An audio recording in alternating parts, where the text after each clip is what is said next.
Hola, yo soy Paula Ruiz Mayol, soy nutricionista y me he encargado en este curso escolar de confeccionar y valorar los menús del centro escolar al que van vuestros peques, vuestras niñas y vuestros niños, vuestras hijas y vuestros hijos. Yo soy nutricionista por la Universidad de Valencia desde 2017, después hice un máster en nutrición comunitaria y personalizada en la misma universidad y en la misma universidad actualmente estoy haciendo la tesis doctoral sobre nutrición pediátrica en el programa de medicina. Vamos, en resumen, resumiendo, me encanta la nutrición infantil, soy muy fan. Además, tengo otras formaciones y bueno, me gustaría no dejar de formarme y no dejar de actualizarme en ningún momento, porque creo que, bueno, mi profesión se caracteriza por la actualización constante, ¿no? Todo lo que tenga que ver con peques.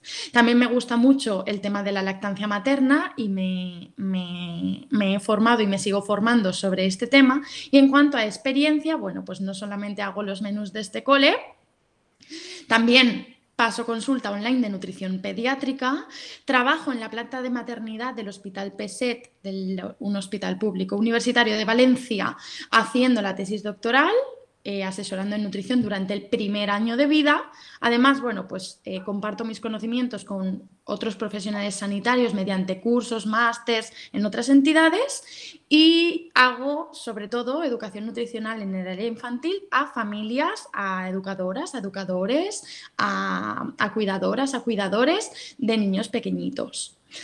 También fui monitora de comedor mientras estudiaba, entonces creo que quizá este enfoque pueda ser muy nutritivo a la hora de confeccionar y valorar los menús escolares. De todas maneras, he visto vuestros comentarios y como ha dicho antes David, lo vamos a ir hablando. Pero antes de comenzar, me gustaría saber vuestra opinión. ¿Vosotros qué pensáis? ¿Pensáis que la alimentación es importante? O sea, ¿realmente tiene repercusión en la salud tanto infantil como adulta? ¿O no mucho? ¿Qué opináis? Podéis ponerlo por el chat o abriros el micro, lo que queráis. Del 1 al 10, ¿cuánto de importante creéis que es la alimentación? El 10 es lo máximo y el 1 es lo mínimo. A ver, voy al chat. Vale, 10, 10, 10. Vale, estupendo. Súper importante entonces, ¿no? Vale. ¿Alguien más?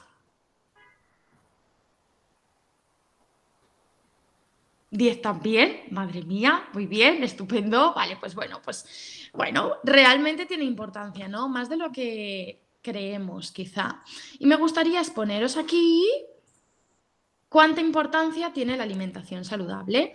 Muchas veces podemos escuchar que no, es que antes se comía de todo, se comían azúcares, bollos, grasas refinadas, ultraprocesados, edulcorantes, productos con edulcorantes, snacks dulces, snacks salados, un montón de productos, bueno, pues quizá de baja calidad nutricional y nunca ha pasado nada. Los niños están hermosos y estupendos, ¿no? Esto se escucha un montón. Yo lo escucho mucho.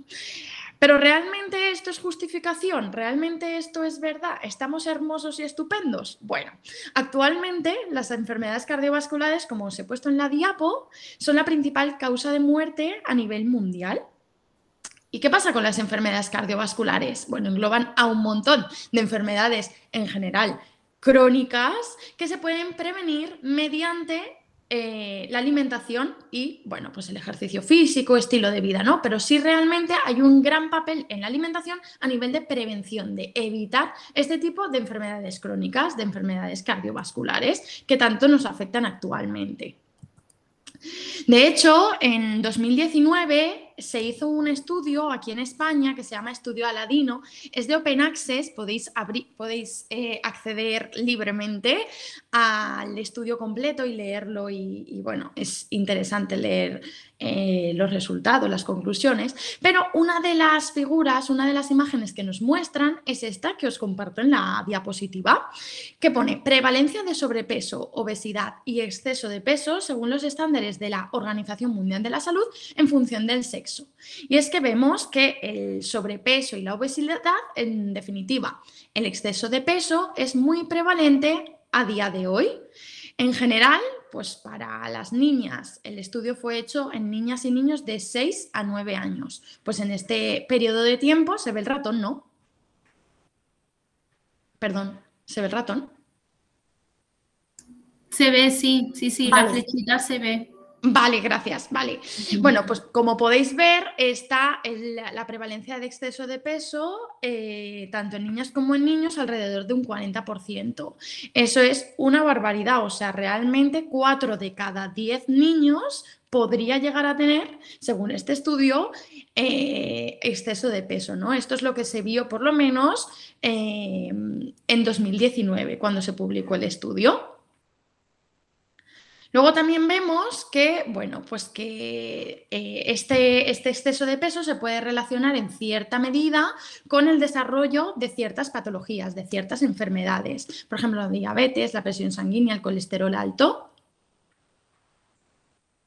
Y es que, bueno, pues realmente sí que puede ser, como hemos dicho, evitable todas estas patologías y muchas otras mediante la alimentación saludable. Pero claro, ¿qué es alimentación saludable? ¿Conocéis esta tabla? O sea, esta imagen, esta pirámide. ¿Os suena? Me voy al chat.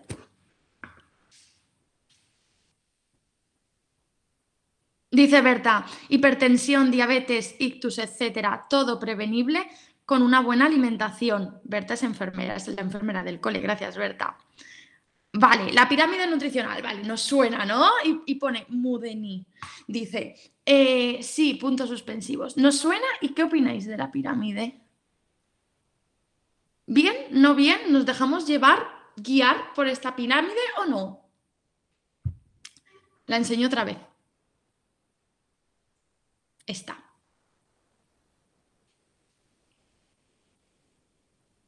Esta pirámide, Paula, ha evolucionado, ¿no? Porque no es la típica que nos mostraban cuando éramos pequeñitos en los libros de texto, ¿no? Es también tipo pirámide, aunque ahora también se estila, ¿no? Lo del plato de Harvard, pero al ser pirámide, pero no es la típica que conocemos, por lo menos yo que recuerdo que nos enseñaban en el cole, entonces ha evolucionado para bien, ¿no? Obviamente. Efectivamente, Conchi, ¿cuál es la que recuerdas del cole? O sea, en la base de la que recuerdas del cole, ¿qué había? ¿Lo recuerdas eso? Exactamente no, pero sí que había una proporción de lo que era cereales, pan, creo que estaba abajo en la base, si no recuerdo, y luego lo que sí recuerdo era arriba del todo el tema de los dulces, las golosinas, que te daba como un poco la opción, ¿no? Aunque fuera ahí muy poquito de manera esporádica, pero sí que lo contemplaba. Ahora nada, ahora healthy fats, ¿vale? Efectivamente. Y es que, gracias, Conchi. Y efectivamente, bueno, pues esta no es la pirámide que nos han enseñado de toda la vida. De hecho, bueno, hubo una última actualización por la SENC en 2015 en España, donde, bueno, pues la actualización fue muy mínima. Seguían estando los dulces que comentaba Conchi en el vértice de la pirámide y en la base, bueno, pues había cereales y sobre todo, bueno, harinas refinadas, harinas blancas. En cambio, esta no es la española. Esta es la australiana y es la que a mí me gusta tomar como referencia, ¿no? ¿Por qué? Porque en la base están los vegetales, las frutas, las verduras y las hortalizas. Luego tenemos los granos un pelín más arriba y ya debajo del vértice tenemos los alimentos proteicos y en el vértice final, bueno, pues healthy fats, ¿no? Las grasas saludables, como por ejemplo el aceite de oliva o el aceite de oliva virgen o el aceite de oliva virgen extra. Entonces, claro, esta pirámide no es la misma que la de la SEN 2015, no, es distinta, pero porque forma parte de la guía de alimentación saludable de otro país. Lo que pasa es que muchas nutris lo cogemos como básico porque realmente creemos en esta orientación de la pirámide y quizá no tanto en la anterior. Bien, bueno, como decía Conchi, la pirámide llevada a la teoría de la pirámide llevada a la práctica se puede visualizar desde otro enfoque, que es mediante el plato saludable, ¿no? O el plato de Harvard. Esto es una vertiente, una versión del plato de Harvard llevado a población infantil, que básicamente es la misma. Es la misma para niños mayores de 3 años. O sea, realmente el plato puede ser, en cuanto a proporciones de verduras, granos integrales, es decir, carbohidratos y proteínas, similar, muy similar a la del adulto. En menores de 3 años la cosa cambia, pero en mayores de 3 años ya podemos utilizar este plato. Como decía, ¿en qué consiste? Pues consiste en la mitad del plato aproximadamente estar ocupado por verduras, hortalizas y frutas, y luego un cuarto del plato dedicado a carbohidratos y otra parte del plato dedicado a proteínas. ¿Me podríais decir por el chat qué alimentos son carbohidratos o cuáles podríamos poner en la parte de carbohidratos?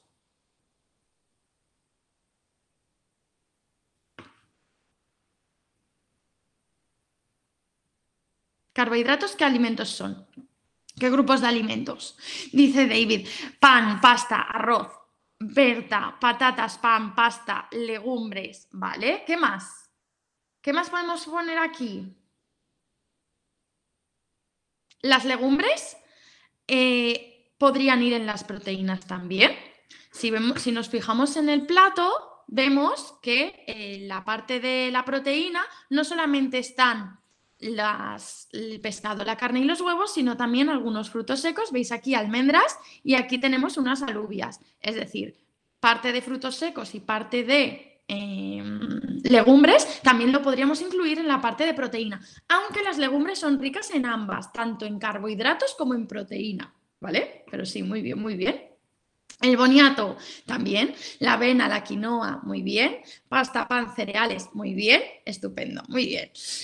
En la parte de proteínas, como hemos dicho, se podrían incluir entonces la carne, el pescado, los huevos y sobre todo las legumbres. Vale, y dentro de las verduras y las frutas, todo el mundo sabemos lo que son las verduras y las frutas. Eso es más fácil, ¿no?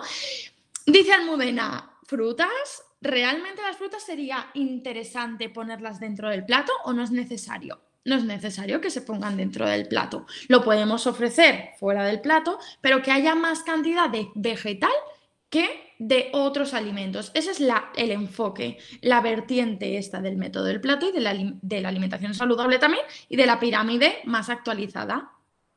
¿Vale? O sea, no sería necesario meterlo dentro del plato, lo podemos ofrecer fuera, pero el cómputo general de vegetales debería ser mayor o se recomienda que sea mayor que la otra parte del plato.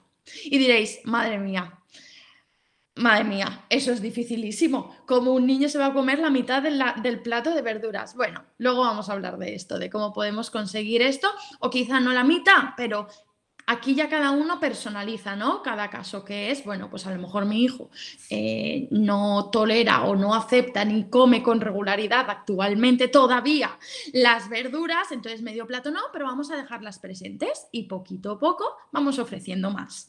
De todas maneras, como digo, luego vamos a ampliar sobre cómo hacerlo, estrategias para que coman alimentos saludables y no solamente que se los coman, sino que tengan ganas de comérselos, ¿no? Que disfruten de ello.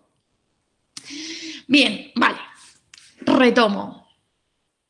Entonces, bueno, habíamos visto de la teoría a la práctica la alimentación saludable, porque es importante y en qué consiste. Bien, bueno, y es que en la alimentación, para continuar, en la alimentación de los niños y de las niñas influyen un montón de factores. Algunos dependen de nosotros, como padres, como madres, y otros no dependen de nosotros. En este circulito os he dejado digamos, una representación de los factores más influyentes a menos influyentes conforme nos vamos alejando del centro del círculo, ¿no? Lo primero es la familia, el núcleo familiar, me refiero, eso es lo más influyente. Luego tenemos familiares, amigos de los niños, amigos de los padres, abuelos, primos, es decir, también cercanos, pero no forman parte del núcleo.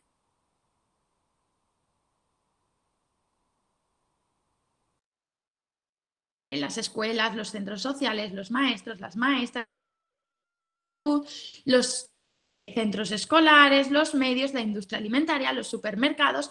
Bueno, todo esto, para bien o para mal, también pueden influenciar en la alimentación de los niños y de las niñas. Aquí, ¿qué pasa? Bueno, pues que afortunadamente contáis con una escuela, con un colegio, con un instituto, con un centro escolar que se interesa por la alimentación saludable de vuestros hijos. Entonces, este factor, digamos que influye positivamente en la misma y por eso estamos aquí hoy, ¿no? Para que influya todavía más positivamente, para aprender. Y es que el comedor escolar actualmente ha tenido una mejora hacia una alimentación saludable, donde estamos priorizando progresivamente las verduras, las hortalizas, las frutas y las legumbres, que recordemos súper importante que también es una fuente de proteína. Esto es lo que el objetivo, ¿no? El objetivo deseable de toda nutricionista que se encargue de confeccionar los menús en las escuelas, ¿no? Bien, y es que con esto, ¿qué conseguimos? No solamente conseguimos que la alimentación sea saludable porque su base son los vegetales, no solamente conseguimos esto, también conseguimos que el niño, que la niña se exponga constantemente a estos alimentos de alta calidad nutricional y que con el tiempo, poquito a poco, los acepte. ¿Vale? Porque al final, bueno, pues muchas veces podemos vivir o presenciar el rechazo alimentario por parte de los niños, pero si se trata de una neofobia alimentaria, una selectividad alimentaria debida a una neofobia alimentaria, al ser esta un proceso natural, se resuelve con exposición constante. Si no exponemos estos alimentos a los niños y a las niñas, no va a haber probablemente aceptación. ¿Por qué? Porque no está habiendo exposición constante. Entonces es súper importante que esto lo vean, que sea la base, que sea el día a día.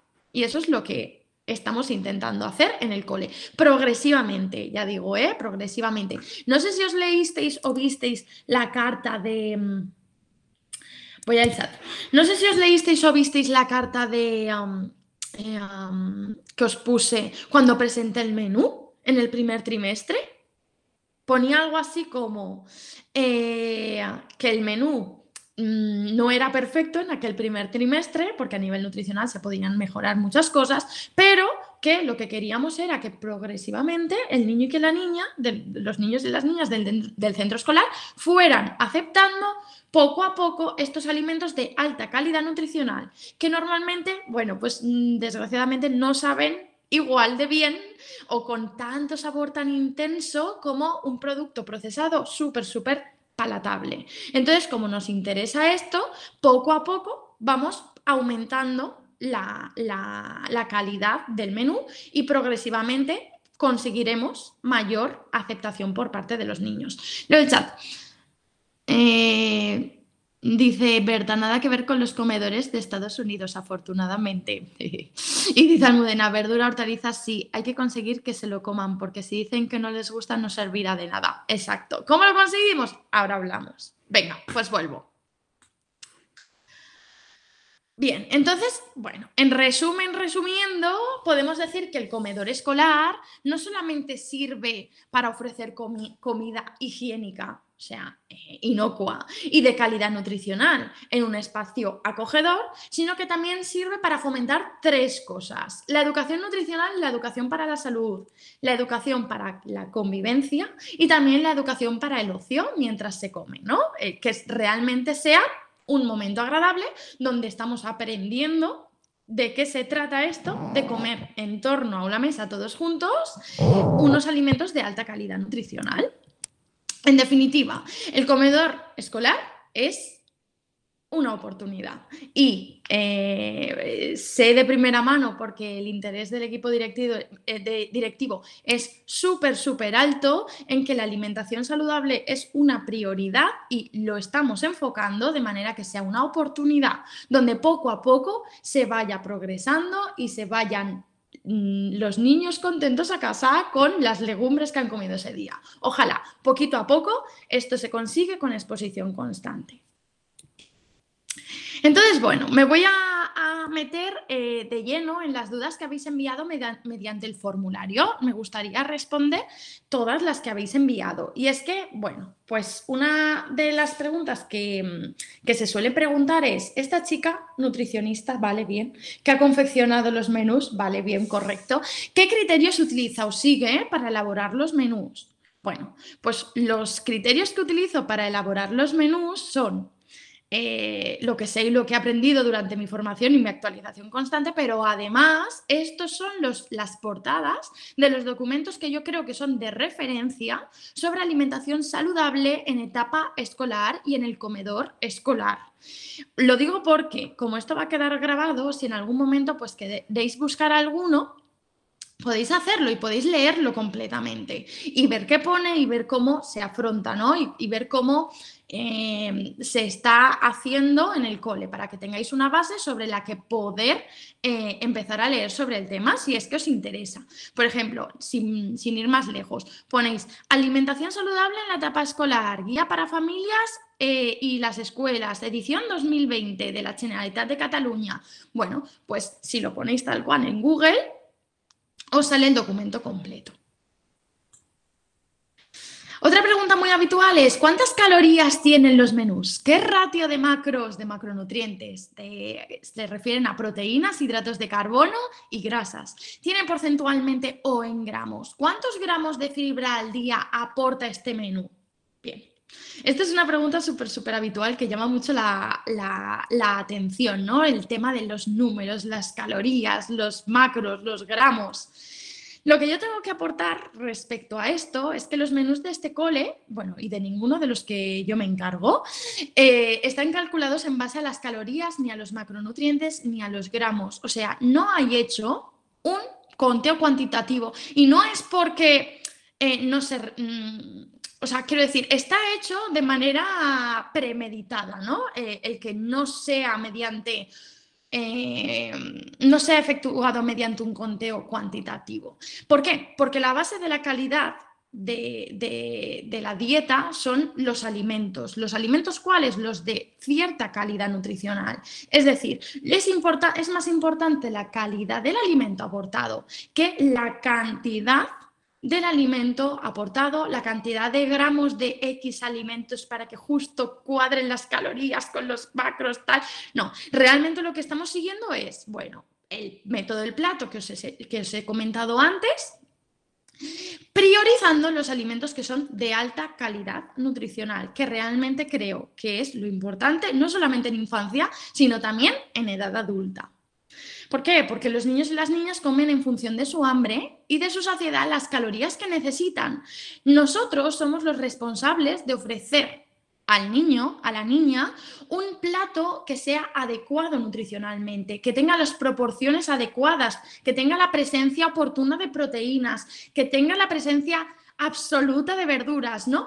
Realmente esa es nuestra responsabilidad. El escoger qué alimento se ofrece, dónde se ofrece, en qué horario se ofrece. Pero el niño tiene la responsabilidad, o la niña tiene la responsabilidad de escoger cuánto alimento se come. Es la única responsabilidad que tiene. A lo mejor os suena un poco a chino, pero pensadlo al revés. ¿Vamos a obligar al niño a comer? No. No vamos a obligar al niño a comer, eso forma parte de todo lo contrario a lo que quiere decir educación nutricional.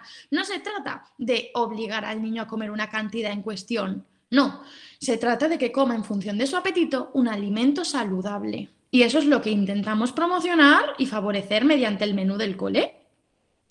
De esta manera se favorecen los nutrientes clave, que son bueno, las proteínas, que también son alimentos ricos en hierro, que hasta los 3 añitos es súper importante. El hierro es un nutriente clave en primera infancia.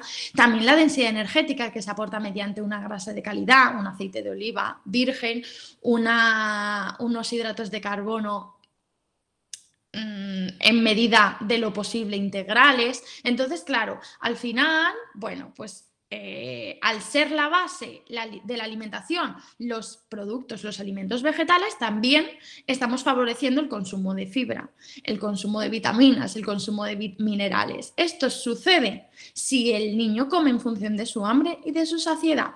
Luego veremos, porque muchas veces podemos encontrarnos con el caso de no, es que mi hijo o mi hija no ha comido nada. Ahora veremos cómo afrontamos esto, pero a priori, a nivel general, lo que debemos hacer, bueno, no lo digo yo, lo dicen varias entidades, entre ellas la CHENCAT, que es en una de las que me baso para hacer los menús del cole, es en la calidad del alimento, no en la cantidad. Sí las proporciones, pero lo importante es la calidad del alimento. ¿Me he explicado? No sé si...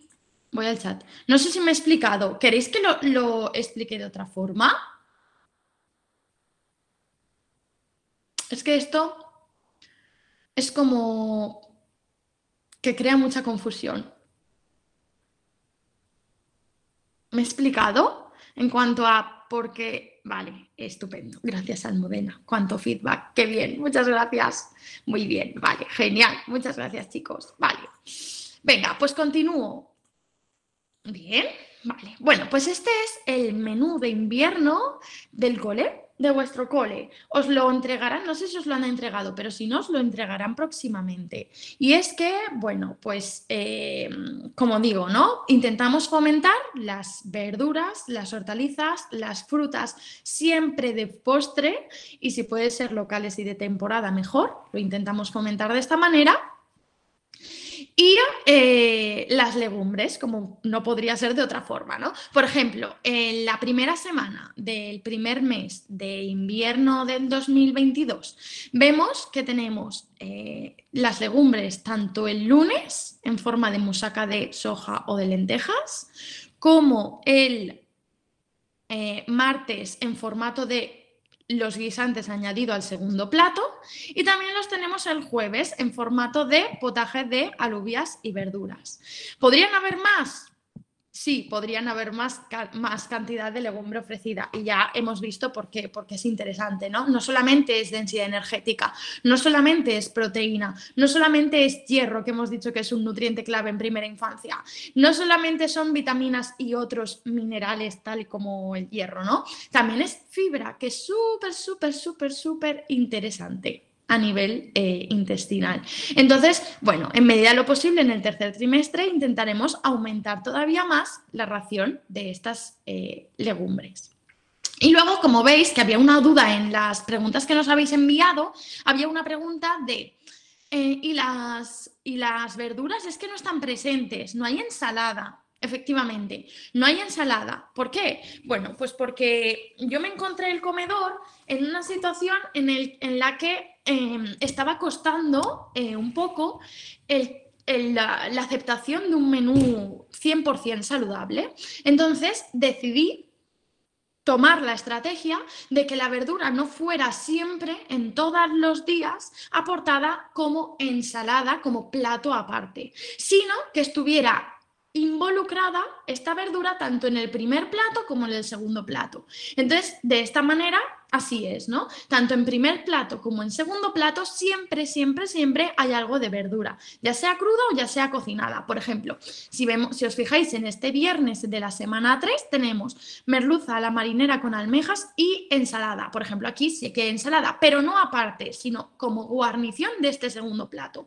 Pero por ejemplo, en el jueves que hemos dicho que había un potaje de alubias y verduras, aquí tenemos las verduras inmersas en el primer plato, ¿vale? Y luego en el segundo plato también hay pisto. El pisto es el formato en el que está presentada la verdura este jueves de la primera semana, ¿vale? Luego también tenemos aquí con el tema de la verdura, que normalmente está priorizada, o sea, y está presente tanto en primer plato como en segundo plato. ¿Esto se ha entendido? El por qué no hay ensalada siempre como plato acá, aparte. Voy al chat. ¿Se entiende?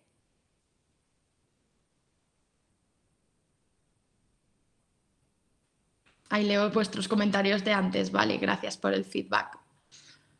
¿Se ha entendido, no? El tema de la verdura. Es que era una...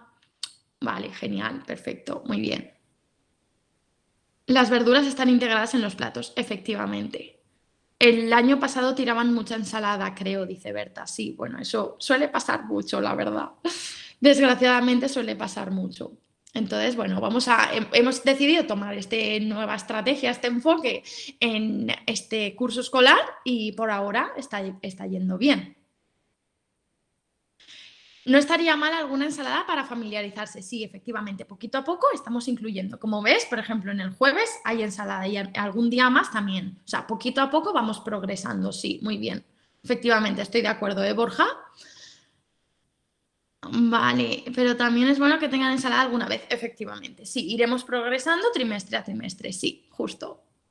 Sí, de primavera a verano, claro, es más fácil comer ensalada, como dice Berta. Sí, pero vamos poquito a poco progresando, porque claro, antes eran todos los días y era un poco, pues, quizá, no sé, les costaba de aceptarlo por la razón que sea, ¿no? Entonces vamos a ir progresivamente evolucionando a mejor, poquito a poco, pero sí.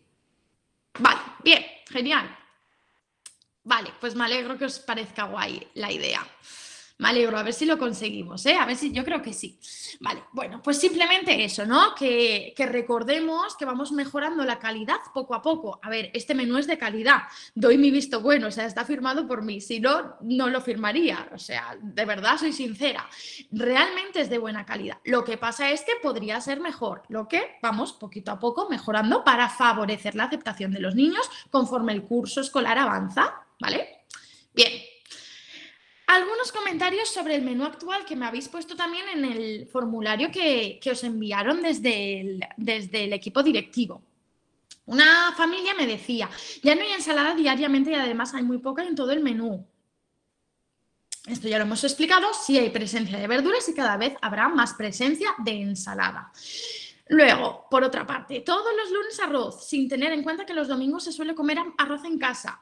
Vale, esto, claro, depende de cada casa, se come arroz o no, pero por sí, para las familias que coman arroz los domingos en casa, lo hemos modificado ya.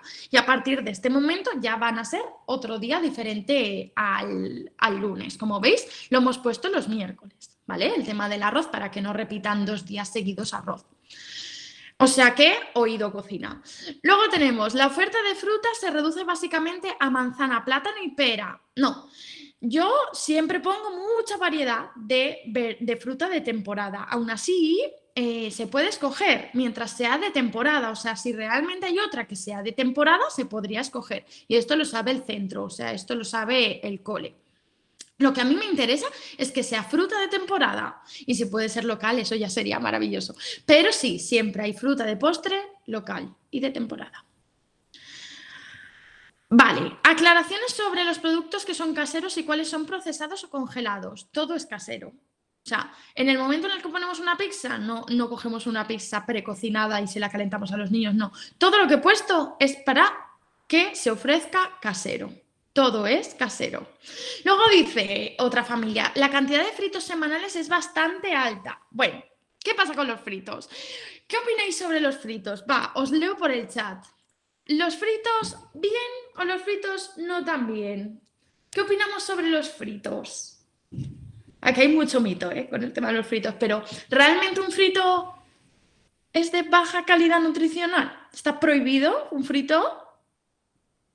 Dice Almudena, de vez en cuando, sin abusar. Dice Berta, fritos creo que tampoco hay tantos. No, no hay muchos, no hay tantos, es verdad. Pero bueno, algunos sí que hay. Entonces, me gustaría explicar 2 cosas.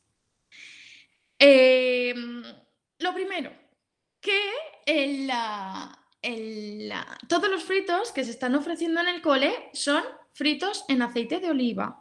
El aceite de oliva no es lo mismo que el aceite de girasol. ¿Por qué? Porque tiene, bueno, a nivel químico otra estructura, es más rico en omega 9 y no tanto en omega 6, como así lo es el aceite de girasol. Y por lo tanto, digamos que tiene mejor perfil nutricional, mejor perfil graso el aceite de oliva. Eso es lo primero. Lo segundo es que a ver, dice Conchi. Perdón la interrupción, dice Conchi. Fruta me gustaría destacar algunas de las que se están ofreciendo: manzanas, peras, plátanos, uvas, kiwis, ciruelas. Vale.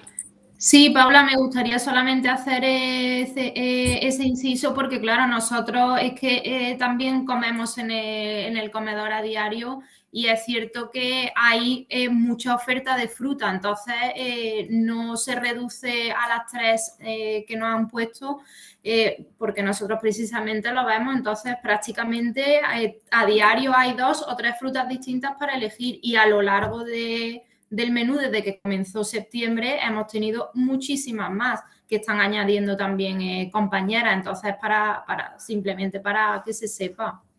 Vale, no, genial, pues me alegro, estupendo, queda dicho, mejor que mejor al final. No solamente es la calidad, también es la variedad, es que aquí estamos un poco en todo, es verdad, pero sí que es cierto que en el menú está puesta que haya variedad. De hecho, lo que sí que hemos cambiado para este nuevo trimestre, para invierno, es que los viernes no se haga un Macedonia, sino que se siga ofreciendo la fruta entera.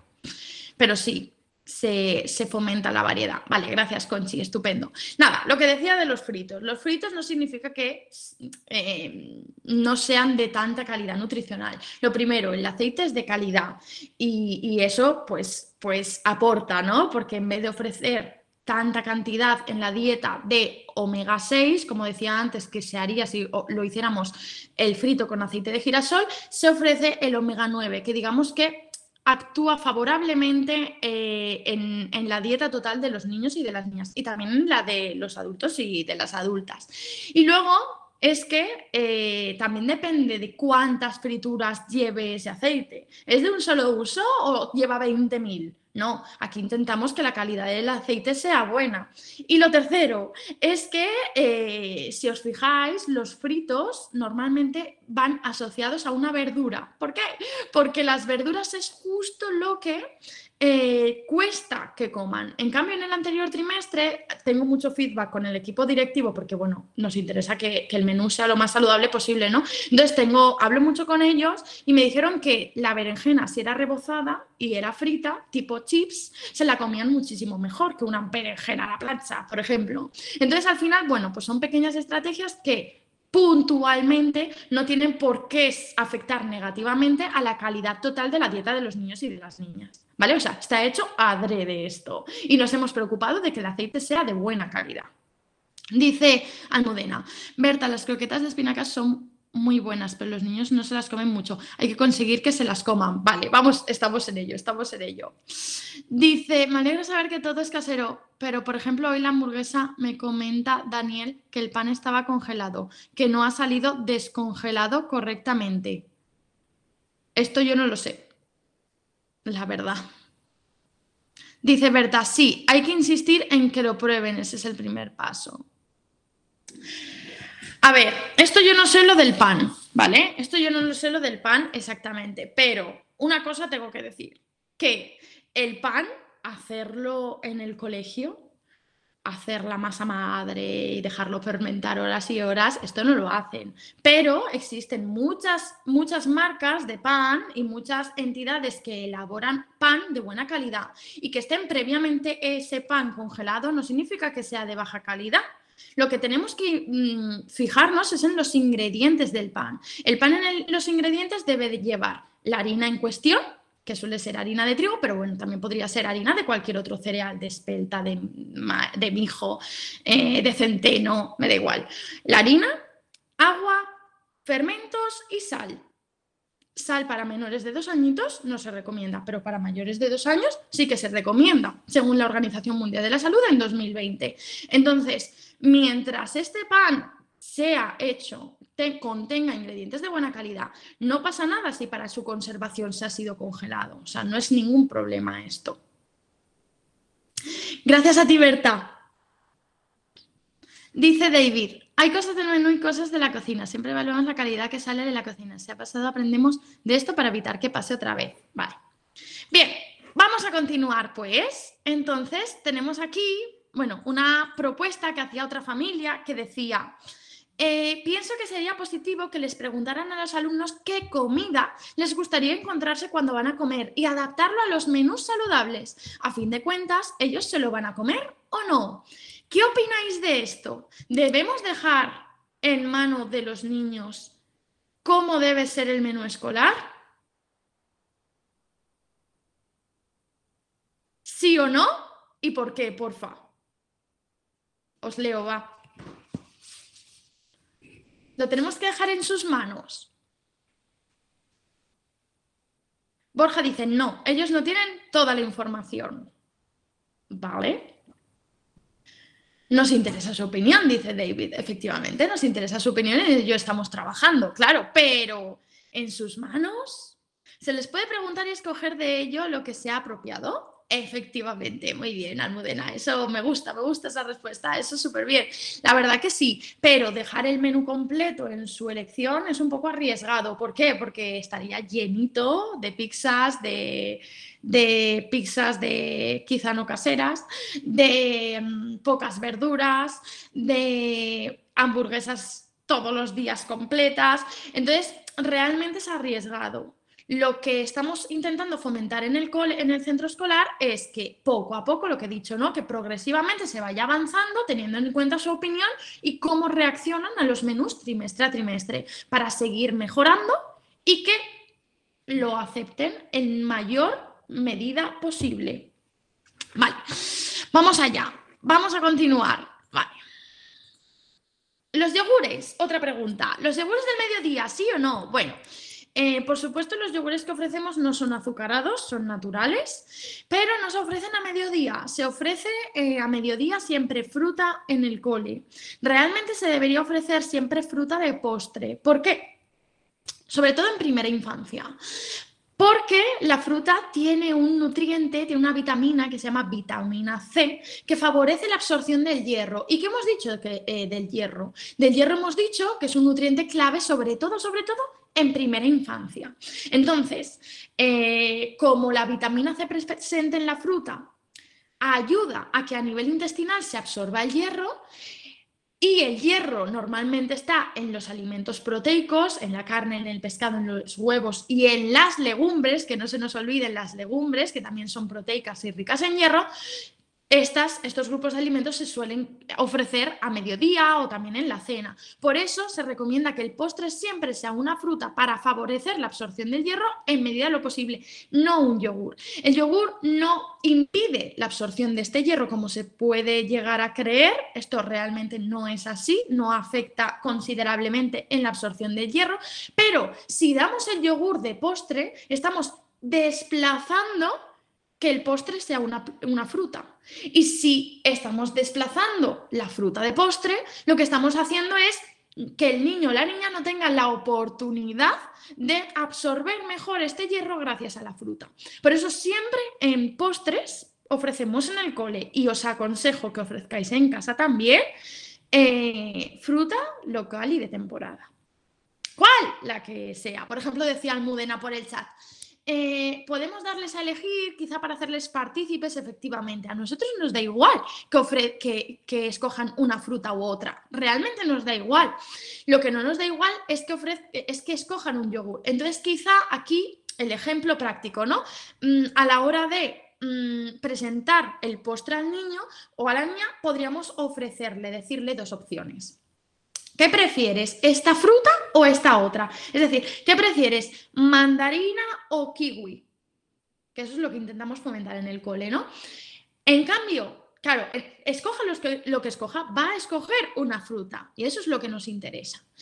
En cambio, si decimos, ¿qué prefieres? ¿Kiwi o yogur? Puede ser que escoja el yogur, y eso es lo que no nos interesa. Entonces, dentro de los alimentos de calidad que le queremos ofrecer para ese momento del día en cuestión, ya hemos decidido que nosotros escogemos, ya he dicho antes, perdona, que nosotros escogemos cuándo, en qué momento del día se ofrece qué alimento, pero el niño decide cuánta cantidad coger, ¿no? Entonces, si ofrecemos las dos opciones, hay más probabilidad de que el niño acabe comiendo fruta. ¿Me he explicado? Espero que sí. Si queda alguna duda, me lo decís, ¿vale? Lo vuelvo a explicar.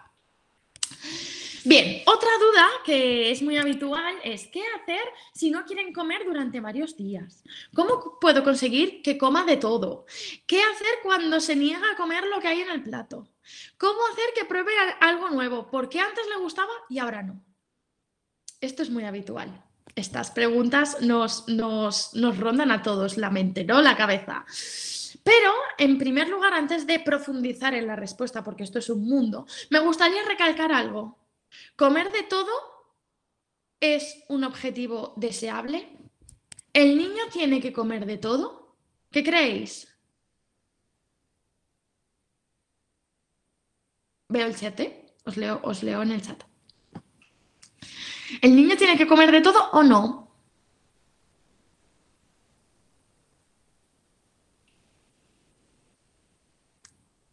Dice Conchi, personalmente creo que no. ¿Vale? Dice, depende. Dice Almudena, sí sería conveniente menos azúcares. Dice David, necesita variedad, pero todo no. Dice Borja, en su justa medida, comida saludable. Efectivamente. Me encantan vuestras respuestas. O sea, qué maravilla, por favor. Muy bien, efectivamente. No se trata de que coma de todo. Se trata de que coma de todo lo que es saludable. Ese es el objetivo deseable. El niño no necesita tomar azúcares edulcorantes y aceites refinados, como por ejemplo el de girasol. No necesita esto. No significa que sea malo. No. No se trata de alimentos malos o buenos, no. Lo que pasa es que hay alimentos de mejor calidad nutricional y otros que tienen menor calidad nutricional. Lo que es deseable es que coman de todo lo que tenga alta calidad nutricional, ¿vale? Eso es lo primero, lo primero. Entonces, antes de responder todas estas preguntas que al final es el niño no quiere comer lo que le he puesto, ¿qué puedo hacer? Ya no sé qué hacer, ¿no? Me gustaría preguntaros algo personal. ¿Hay alguien que en la sala que odia algún alimento? ¿Desde cuándo y por qué? Porfa, decidme por el chat. ¿Os pasa que no podéis soportar un alimento en cuestión?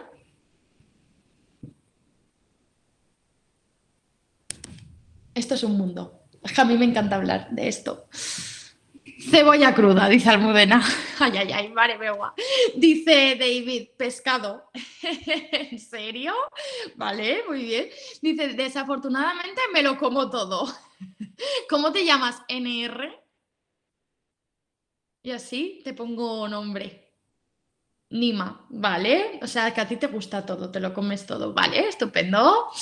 Bien, bueno, puede pasar, ¿no? Puede pasar que no nos acabe de convencer algún alimento en cuestión. Esto puede pasar, a mí misma también me pasaba hasta hace poco. Y es que me gustaría que vierais este vídeo. Lo pongo. Solo dura un minuto, ¿vale? Venga.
¿Qué os parece? Esto... ¡Ay! ¿No se ha escuchado? No me digas. Ay, me cago en la mar, ¿no se escuchaba? No, yo no lo he oído, no. Jolín, me cachis en la mar. A ver cómo lo puedo hacer. Esperad un momento, porfa, que quiero que lo veáis. A ver, a ver. A ver si así... Yo sí que lo escuchaba. Jolín, me cago en...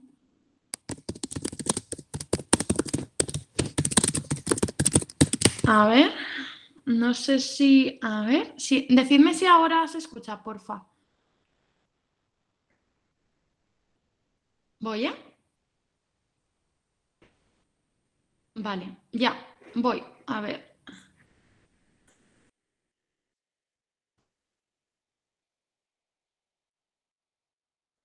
¿Ahora se escucha? ¿Se escuchaba? No.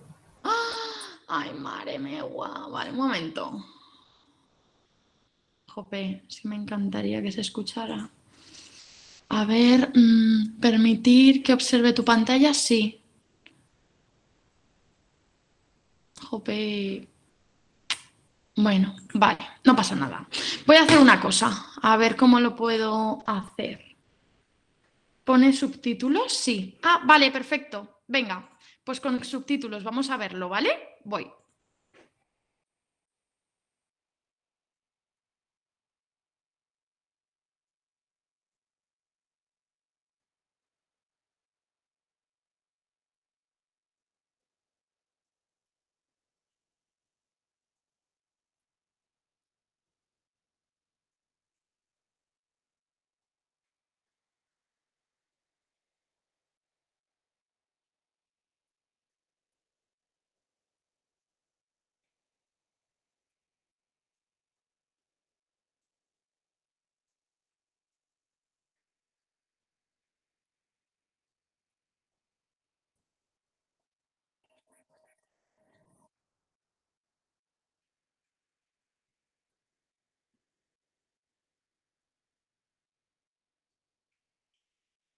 ¿Ahora se ha escuchado? O sea, ¿habéis visto los subtítulos? Ay, me da una rabia. Los subtítulos se veían, ¿se ha entendido más o menos? ¿Se ha entendido? Se ha entendido. Vale, gracias, qué bien. Vale, bien. Bueno, ¿qué es esto, no? Esto es neofobia alimentaria. Suele pasar, bueno, os voy a dejar por el chat el link al vídeo y así si queréis lo podéis ver. Y lo podéis guardar, que es maravilloso. Es una peli que se llama Inside Out, que está muy bien. Y bueno, pues habla de relaciones, de emociones y relaciona las emociones pues con comida en esta escena, ¿no? Y al final, bueno, pues en definitiva, en resumen, lo que sucede es que la niña no quiere el brócoli y entonces el padre le dice que se lo coma, con la cuchara se lo intenta dar como si aquello fuera un avión y entonces se la intenta meter hasta la campanilla y ya le traga. Y entonces la niña dice, ¿perdón? No. Y entonces le dice, Pati, el brócoli, yo no quiero más. Y entonces el padre le dice, ¿qué? Si no te tomas el brócoli, te quedarás sin postre.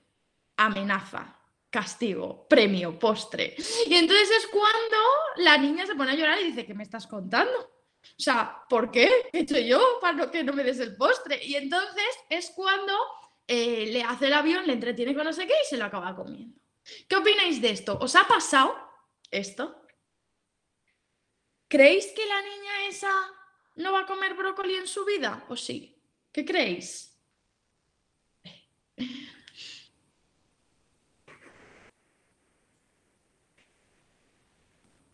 ¿Os ha pasado en casa?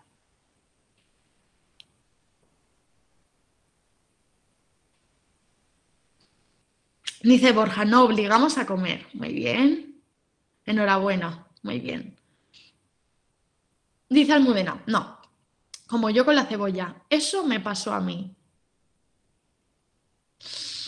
Efectivamente. Es que eso puede pasar.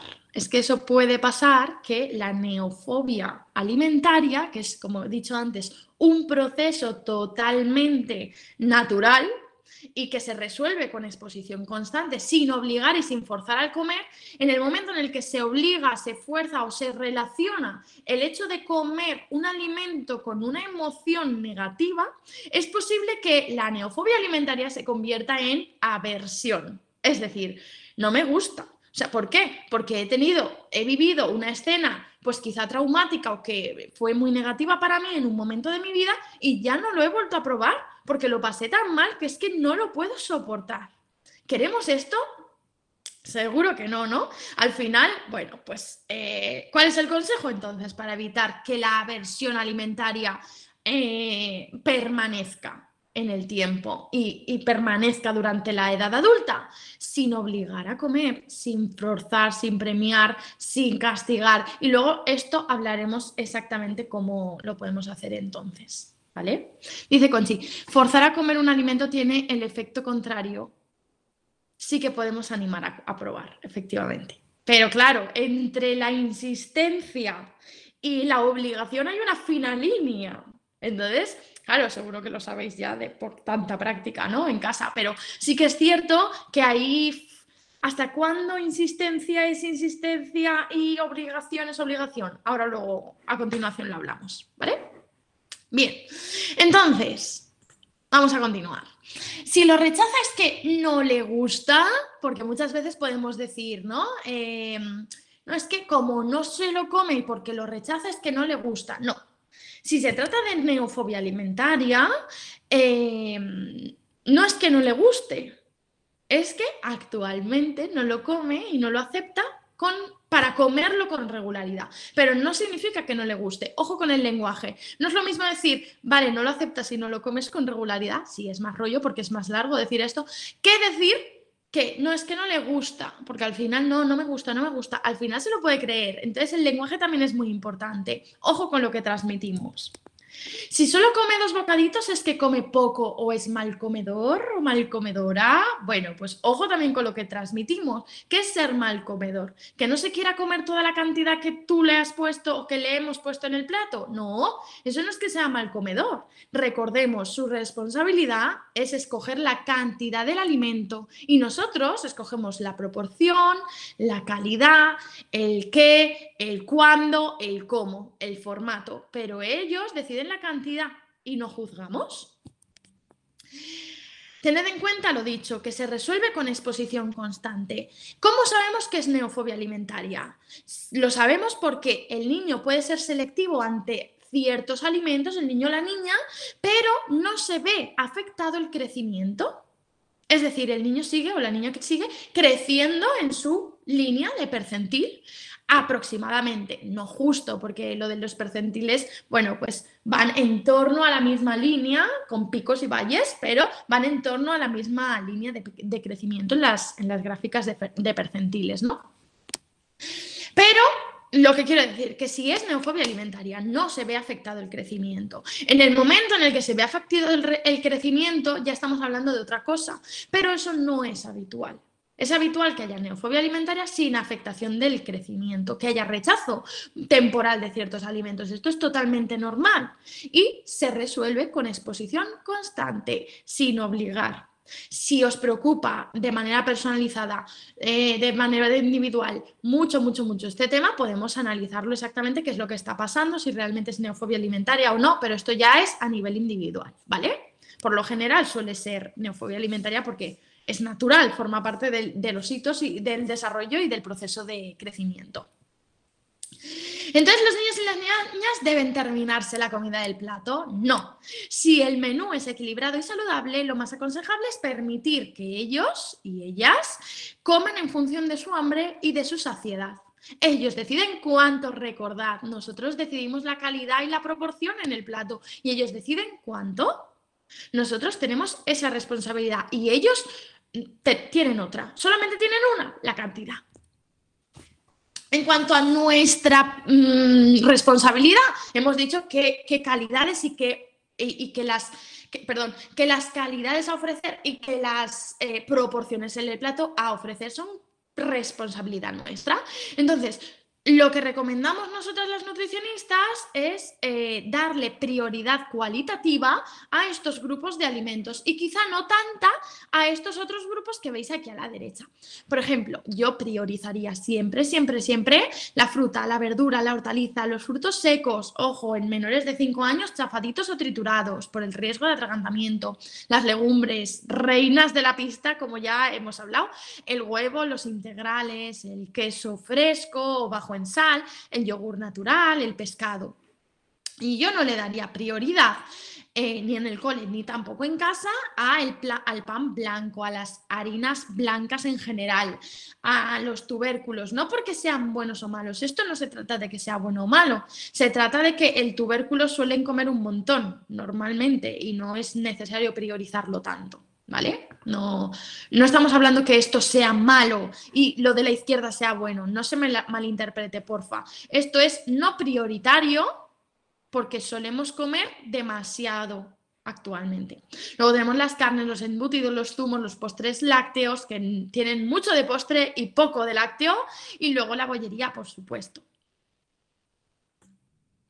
Entonces, ¿qué estrategias podemos? Ya nos metemos en el lío. ¿Qué estrategias podemos desarrollar, llevar a cabo en casa para que no coman? Es decir, queremos que no coman, vale, pues vamos a hacerlo así. O sea, lo que no se desaconseja, lo que se desaconseja o no se aconseja a continuación. En primer lugar, el ofrecer un alimento no nutritivo. ¿Por qué? Porque como no ha comido, pues tendrá que merendar algo y él quiere un donut o ella quiere un donut. Entonces le ofrezco esto para que al menos coma algo. ¿Esto suena? ¿Esta estrategia? Os leo. Lo de, no, para que al menos coma algo, vamos a ofrecer unas galletas o yo qué sé, unos cereales Chocapic o algo así. O un bocadillo de nocilla o... No digo que si lo hacéis vosotros, ¿eh? Digo que si os suena esto. Es lo más rápido. A ver, que no me acuerdo del nombre, creo que era Nami. Un momento, perdón. Nima, perdón, vale, Nima. Vale, es lo más rápido, efectivamente. Al final estamos también, bueno, jugando en la realidad, ¿no? En la realidad del día a día, que, bueno, pues también contamos con cierto tiempo de disponibilidad para preparar alimentos, ¿no? Pero bueno, también se pueden hacer opciones rápidas, saludables.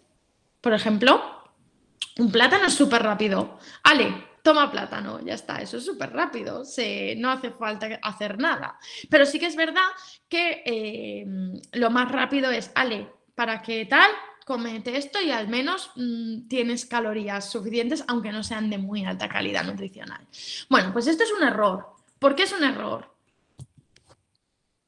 Como explica mi compañero nutricionista Julio Basulto en uno de sus libros, que se llama Se me hace bola, que es muy interesante, dice, ¿por qué no come mi hijo? Dice, no le obligue a comer sano, deje de darle productos insanos. Y es que suele pasar mucho, no sé si será vuestro caso, o lo habréis visto, que en el desayuno o en la media mañana el niño come galletas, cereales azucarados, zumitos, bollería, postres lácteos, que hemos dicho que tienen poco de lácteo y mucho de postre, helados, aperitivos, snacks, ¿no? Calorías vacías, al fin y al cabo. Productos que engordan pero no nutren, sacian pero no alimentan.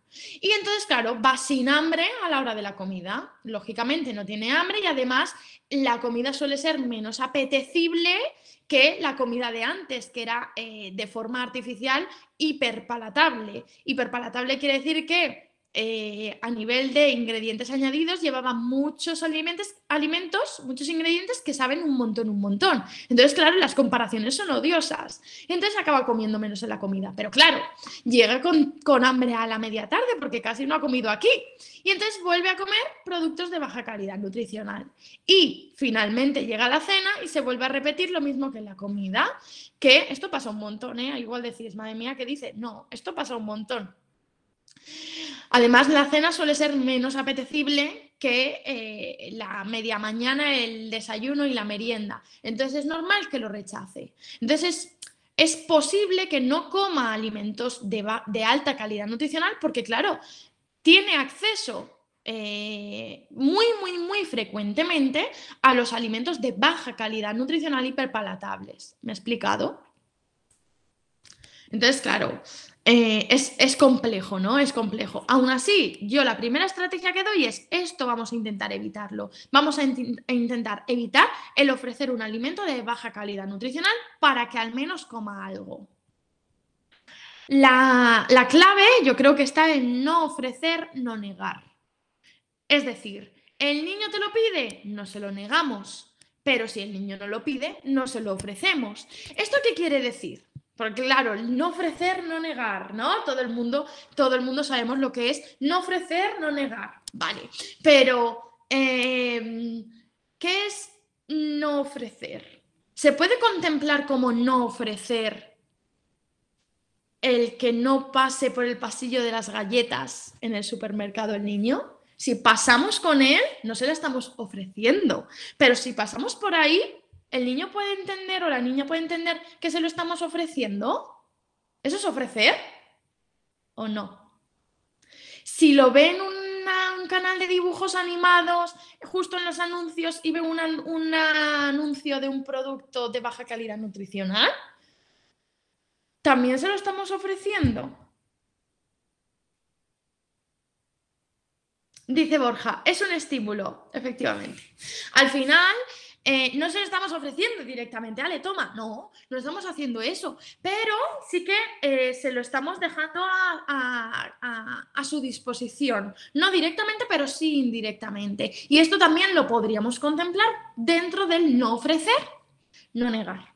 No negar es fácil, si te lo pide, pues no se niega y así no se hace más atractivo, ¿no? Normalmente nos atrae lo prohibido. Entonces, vale, estrategia, no negar, perfecto, pero el no ofrecer, podemos hacer ahí un montón de cosas para no ofrecer, ¿vale?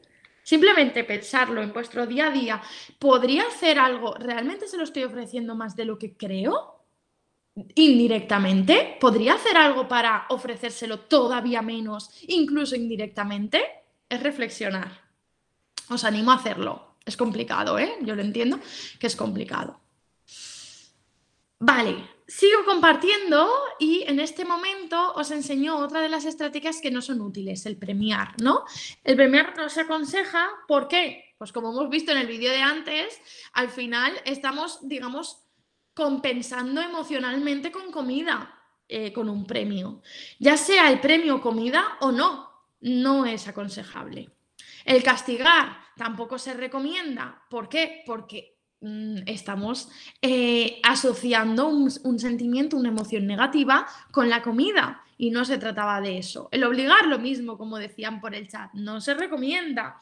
Muchas veces se consigue justo lo contrario. Alivio de dolores, es decir, el relacionar el alimento en cuestión con es que te va a dejar de doler la tripa. Mentira. Eso no es verdad. O sea, eso no es verdad. Entonces el niño no es tonto, la niña no es tonta. En el momento en el que le decimos, no, es que si te lo comes te va a doler la tripa. A lo mejor, seguramente al niño le duele la tripa de verdad. Y no porque se acabe el puré de verduras le va a dejar de doler la tripa. Esto no, cero rigor científico detrás de esta afirmación. Entonces, como no son tontos, no son tontas, se enteran. Y entonces al final, pues estamos asociando una mentira con un alimento y por lo tanto una emoción negativa, además. El efecto Popeye. No, es que si te lo comes, crecerás. ¿Qué opináis de esto? ¿Cómo que si te lo comes, crecerás? ¿Realmente los niños comen para crecer?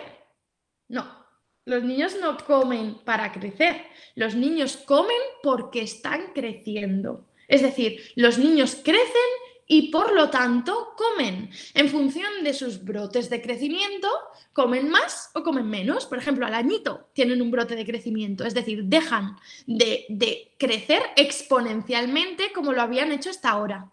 Y es posible que ahí dejen de comer porque su apetito, su crecimiento no lo requiere en tal medida como antes. A los 2 años pasa más o menos lo mismo. Entonces realmente son pruebas, ¿no?, de que los niños comen y por lo tanto los niños crecen y por lo tanto comen. En función de su nivel de crecimiento comerán más o menos. No sé si me he explicado. ¿Me he explicado con esto? ¿Tenéis alguna duda? Si la tenéis, os leo luego por el chat. Otra estrategia que tampoco es útil es juzgar, ¿no? ¿Por qué juzgar no? Ay, es que te has comido muy poco o es que se ha comido muy poco, aunque no se lo digamos al niño o a la niña directamente. Si decimos a nuestra pareja, por ejemplo, es que se ha comido poquísimo, estamos juzgando. ¿Qué habíamos dicho de las cantidades? Si el crecimiento va bien, no tiene por qué haber ningún problema, ¿vale? Otras estrategias. Hasta ahora hemos hablado de las que no son útiles. ¿Y cuáles entonces son útiles para que coman? Bueno, pues una de las estrategias son el ser ejemplo. Esa es la primera, o sea, es la más importante. Si nosotros estamos merendando un bollicao, el niño no se va a comer el plátano. ¿Por qué? Porque va a querer el bollicao. Al final son como monitos de repetición, ¿no? Hacen lo que nosotros y nosotras hacemos muchas de las veces, no siempre. Entonces, bueno, esto es súper, súper, súper importante. El comer el alimento en cuestión que queremos que coman en el mismo momento y que nos estén viendo puede ser una buena estrategia para empezar a que el niño o la niña coma más verduras o más pescado o más de ese alimento en cuestión que actualmente no acepta y no come con regularidad. Yo, por ejemplo, en consulta, esto lo... Dice Almudena, perdona, tengo que llevar al niño al fútbol, me tengo que ir. Muchas gracias. Gracias a ti, Almudena, un placer. Bien, bueno, pues lo que estaba diciendo, ¿no? Que el ser ejemplo. Muchas veces en la consulta que paso, en mi consulta, me dicen los padres, no, si yo soy ejemplo. O sea, yo realmente como delante del el brócoli, por ejemplo, ¿no? O cualquier verdura, me da igual. O cualquier alimento de alta calidad nutricional. Y entonces le preguntas, no, es que quiero que coma más verdura, me dicen muchas veces. Y entonces le empiezas a indagar, ¿no? Y preguntas, a ver, vale, ¿en qué momento comes tu verdura? Y me dicen, yo, bueno, como siempre, para comer verdura me la llevo en un tupper al trabajo y también para la cena seguro, siempre, siempre también. Y claro, la comida no comen con el niño porque comen en el trabajo y el niño come o la niña come en el cole, ¿no? Entonces, a mediodía no les ven, entre semana por lo menos. Entonces no están siendo ejemplos realmente porque no les están viendo. Entonces, ojo aquí. Y luego suelo preguntar, ¿y a qué hora cenas? Y dicen, no, son las 9:30, 10, cuando los niños ya están en la cama. Ah, ¿los niños cenan antes? Sí, porque es más cómodo, es más práctico. Ah, sí, claro, entiendo, sí, es verdad que es más cómodo y es más práctico. Entonces, ¿no te ve cenando las verduras? Me dice, no. ¿Esto os pasa? Puede que mientras me escuchéis os pase igual. A mí me pasa un montón, casi siempre. Con todas las familias que llevo en la consulta, con casi todas. Muchas veces, vale, sí, ¿estamos dando ejemplo realmente o no? ¿Estamos siendo ejemplo realmente o no? ¿Tú meriendas en el parque con el niño y te ve merendar lo mismo? ¿O el niño está con sus amigos y tú te estás tomando el plátano en un banco? Quiero decir, estamos... No solamente comer el alimento de calidad tú misma o tú mismo, es que el niño te vea, porque si no, no estamos siendo ejemplos, ¿vale? Bueno, bien. Otra estrategia es el seguir ofreciendo, el ofrecer de distintas maneras. ¿Sabíais que un niño o una niña no... Se ha estudiado mucho esto del rechazo alimentario y se ha visto que no aceptan y comen con regularidad un alimento en cuestión que a priori rechacen si no se expone un mínimo de unas 15 o 20 veces a ese mismo alimento de distintas técnicas culinarias o en distintos formatos posibles. Es decir, hasta que no ofrecemos distintas veces el mismo alimento en cuestión preparado en distintos formatos, no podemos decir que al niño no le gusta. Podemos decirlo en el momento en el que se lo hemos ofrecido mucho, se ha expuesto constantemente al niño o a la niña al alimento y lo sigue rechazando. En ese momento podemos decir que quizá no le guste. Entonces, bueno, lo que quiero decir con esto es que no desistáis. No se trata de obligar, por supuesto, como ya hemos visto. Se trata de ofrecer, pero ofrecer de distinta manera, no siempre el brócoli cocido. No, el brócoli se puede dar de un montón de formas. Entonces, a lo mejor cocido no le gusta, pero a lo mejor en la base de la masa de la pizza sí. O a lo mejor gratinado con queso y con bechamel al horno sí, que es una de las formas que lo hemos incluido este nuevo trimestre en el menú del centro escolar. O, por ejemplo, le gusta la plancha con un poquito de salsa de soja o de salsa de yogur, no lo sé. Pero es cuestión de probar, de seguir ofreciendo y no obligar. También se recomienda para que coman no mezclar. Es decir, podemos distribuirlo en varios pasos. Por ejemplo, el primer paso, no mezclar y dejarlo en platos incluso distintos. El segundo paso para ir avanzando sería dejarlo en el mismo plato, pero que no se toque, que no haya contacto físico entre un alimento y el otro. entre uno que acepta y otro que no acepta, quiero decir. El tercer paso sería mezclado, pero que se pueda separar fácilmente. Y el cuarto y último paso es mezclado totalmente, o sea, totalmente integrado en el plato, imposible de separar la mezcla. Entonces podemos seguir progresivamente los pasos hasta conseguir nuestro objetivo. Otra estrategia, poner nombres de fantasía a las verduras o a las frutas o a lo que el niño, vuestra niña rechace o no acepte, mejor dicho, con regularidad.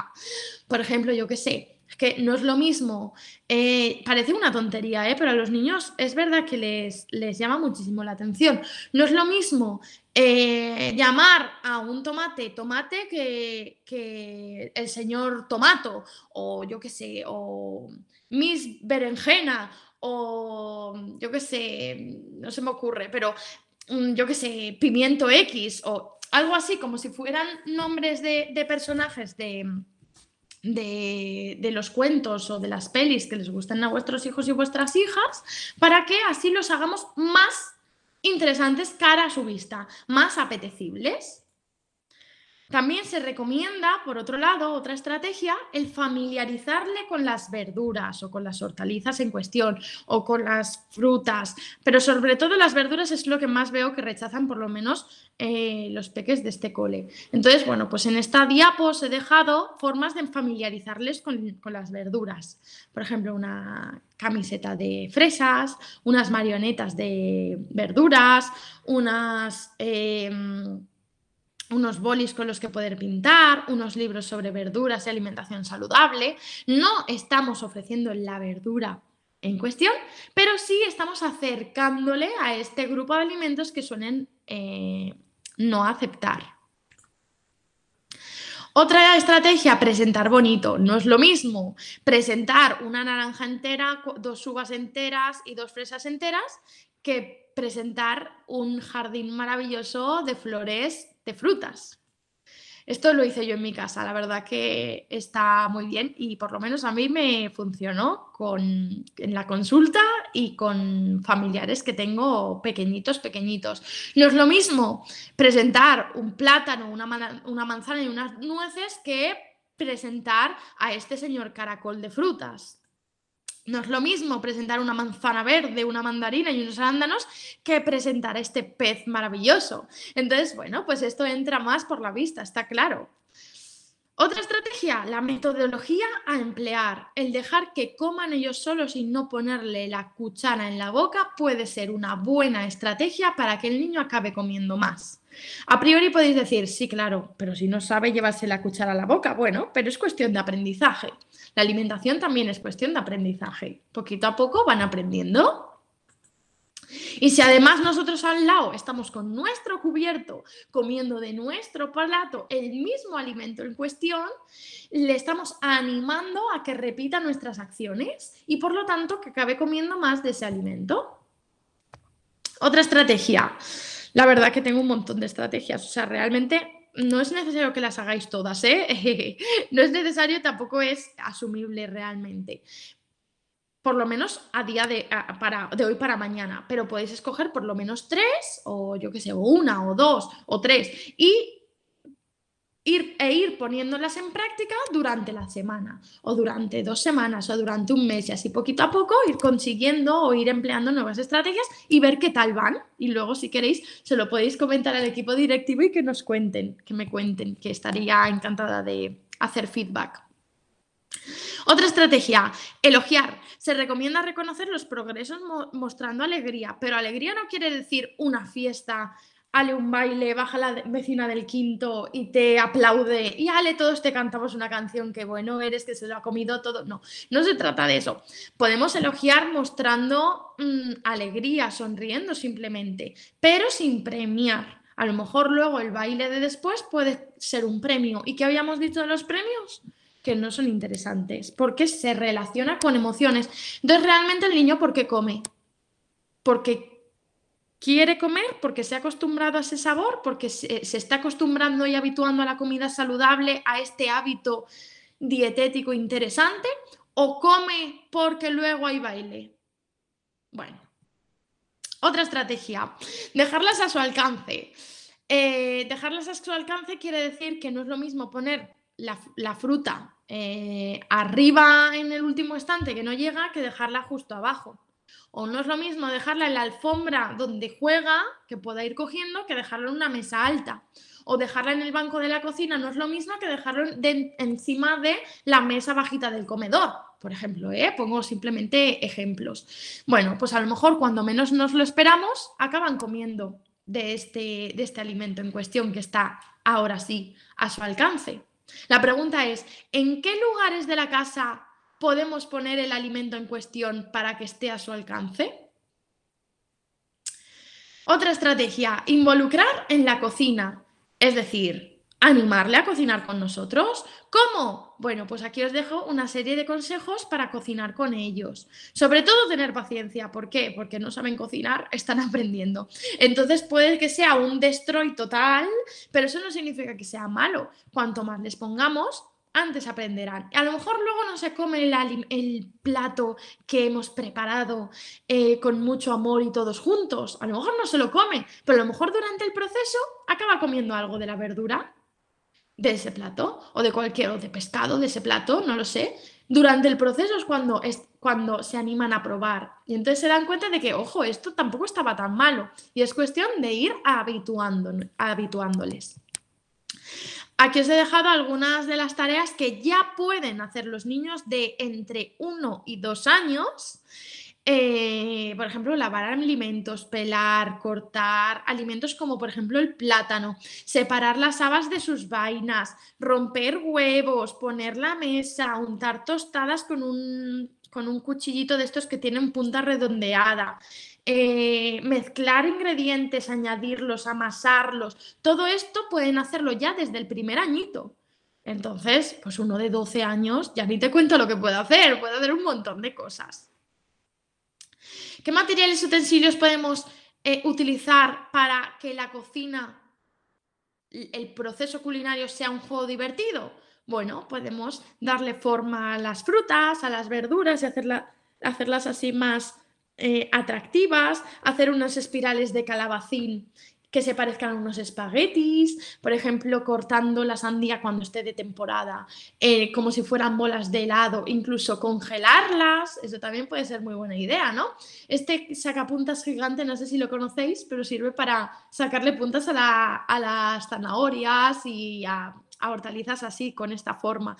Y puede ser interesante, ¿no? Puede llamarles la atención y que acaben comiendo estos alimentos en cuestión.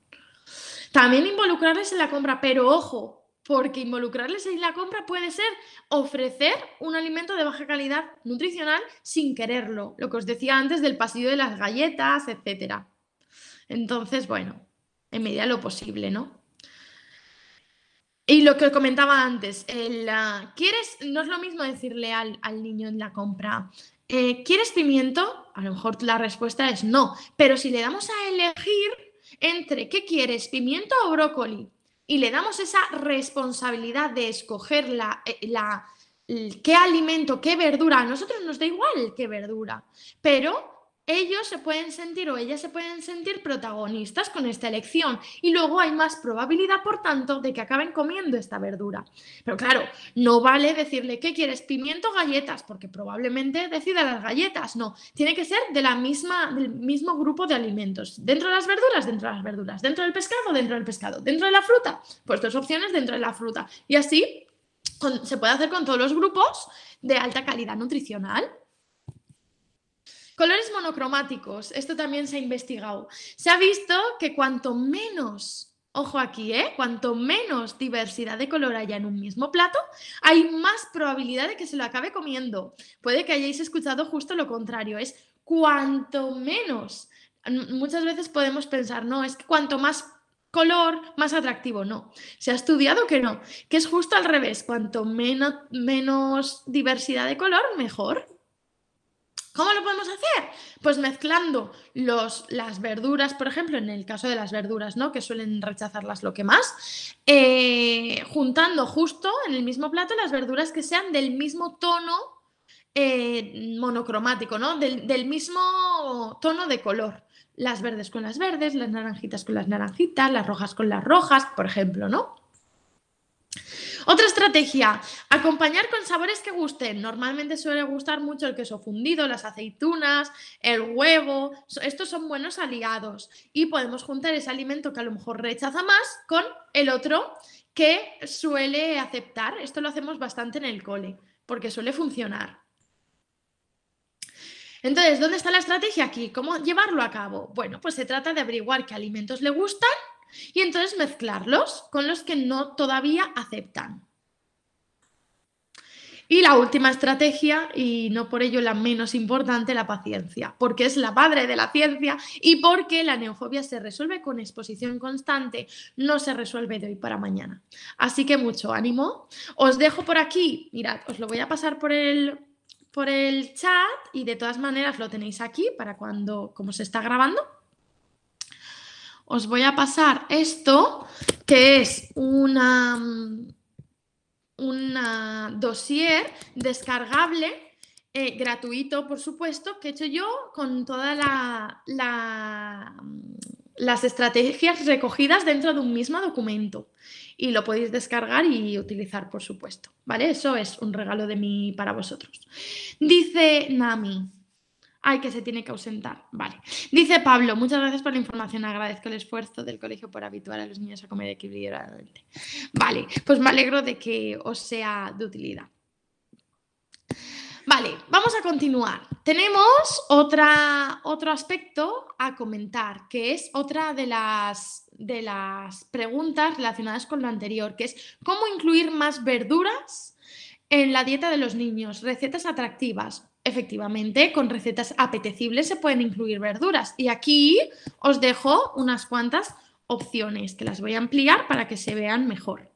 Tenéis esta por aquí para cuando veáis la grabación, que son unos crepes de espinacas, unos espirales de calabacín y un hummus de pimientos, donde el pimiento aquí es la verdura y está incluida en el hummus. Y es otra de las formas de comer las verduras en cuestión.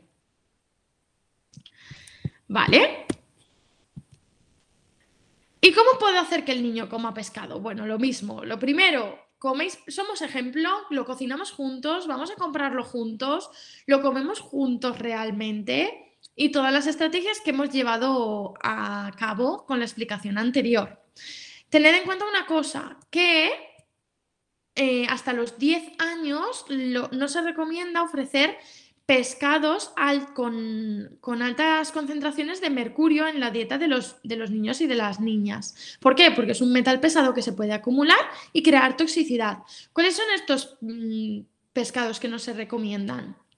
El pez espada, el emperador, el atún rojo, el tiburón y el lucio. Estos no se recomiendan hasta los 10 años. Otra de las preguntas que me habéis hecho es, ¿podrías darnos ideas para cenas y picoteos saludables? Bueno, pues las recomendaciones de las cenas os las pasamos anteriormente y las he dejado reflejadas en esta diapo. Como veis, depende de lo que hemos comido a mediodía, la cena de ese mismo día.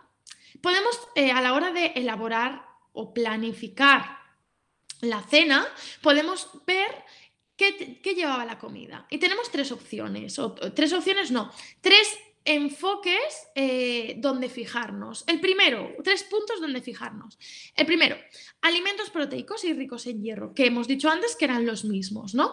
Entonces, si en la comida en el cole hay prioritariamente legumbres, se recomienda en la cena ofrecer pescado o huevo. En cambio, si en la comida hay prioritariamente pescado, se recomienda en la cena ofrecer legumbre o huevo. Y si hay prioritariamente en la comida huevo, en la cena se recomienda ofrecer legumbre o pescado. Ojo, que todavía no hemos hablado de carne, ¿eh?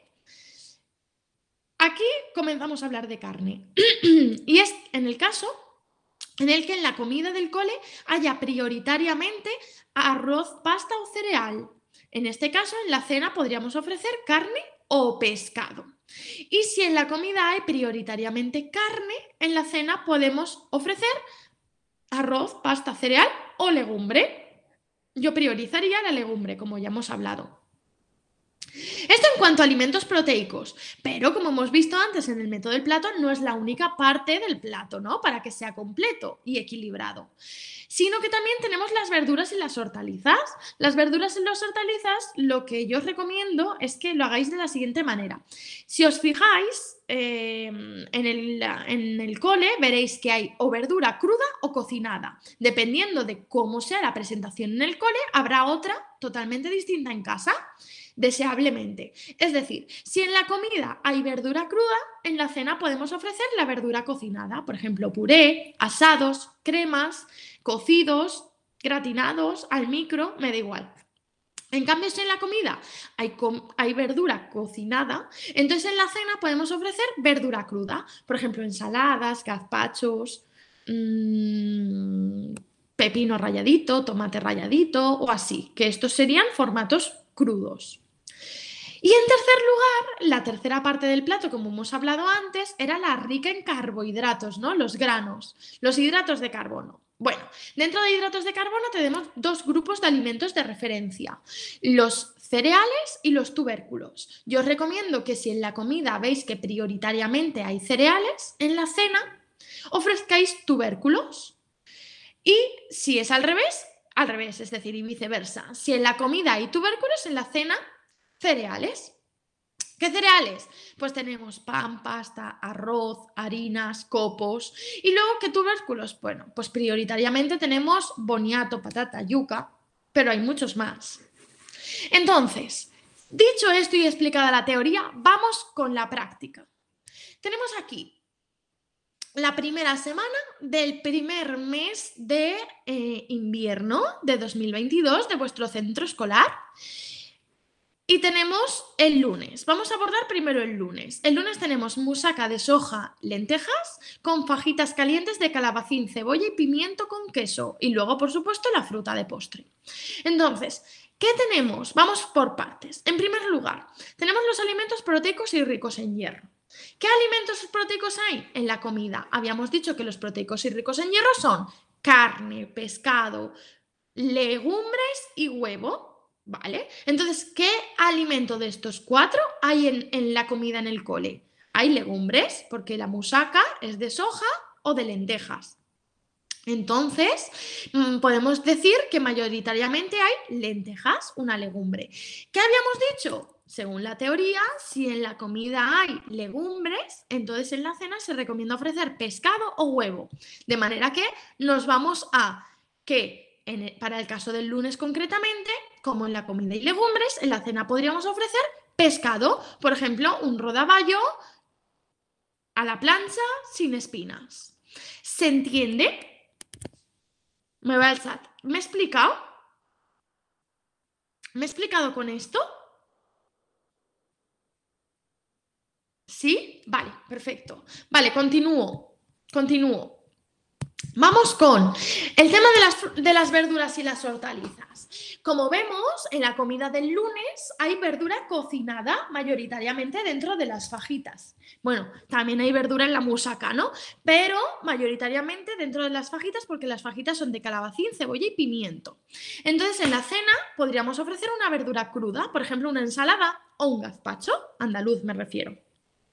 ¿Vale? Entonces así estaríamos complementando comida y cena para que sea lo más equilibrado y completo posible conjuntamente con el menú del cole. Y en tercer lugar, nos fijamos en la parte del hidrato de carbono. Incluso aquí podríamos hablar también de grasa, de la energía, ¿no? Que es esta parte del plato, digamos que es la más densa energéticamente o calóricamente.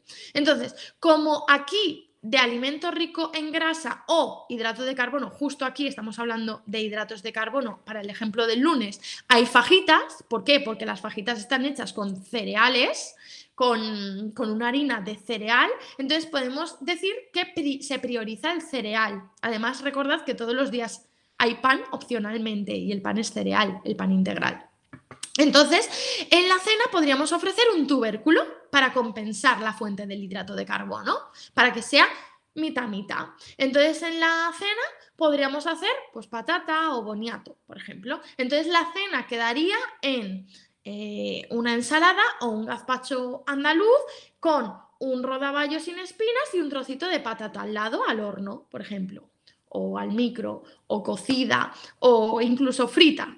Sí, incluso frita podría ser, no habría ningún problema siempre que el aceite sea de calidad, no pasa nada, y que sea puntualmente. ¿Vale? ¿Se entiende, no?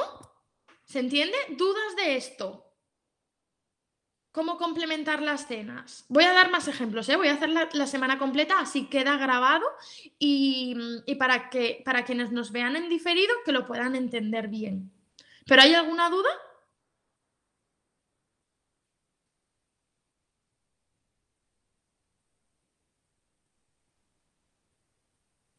Ninguna. Vale, pues continúo. Si hay alguna duda, me lo decís.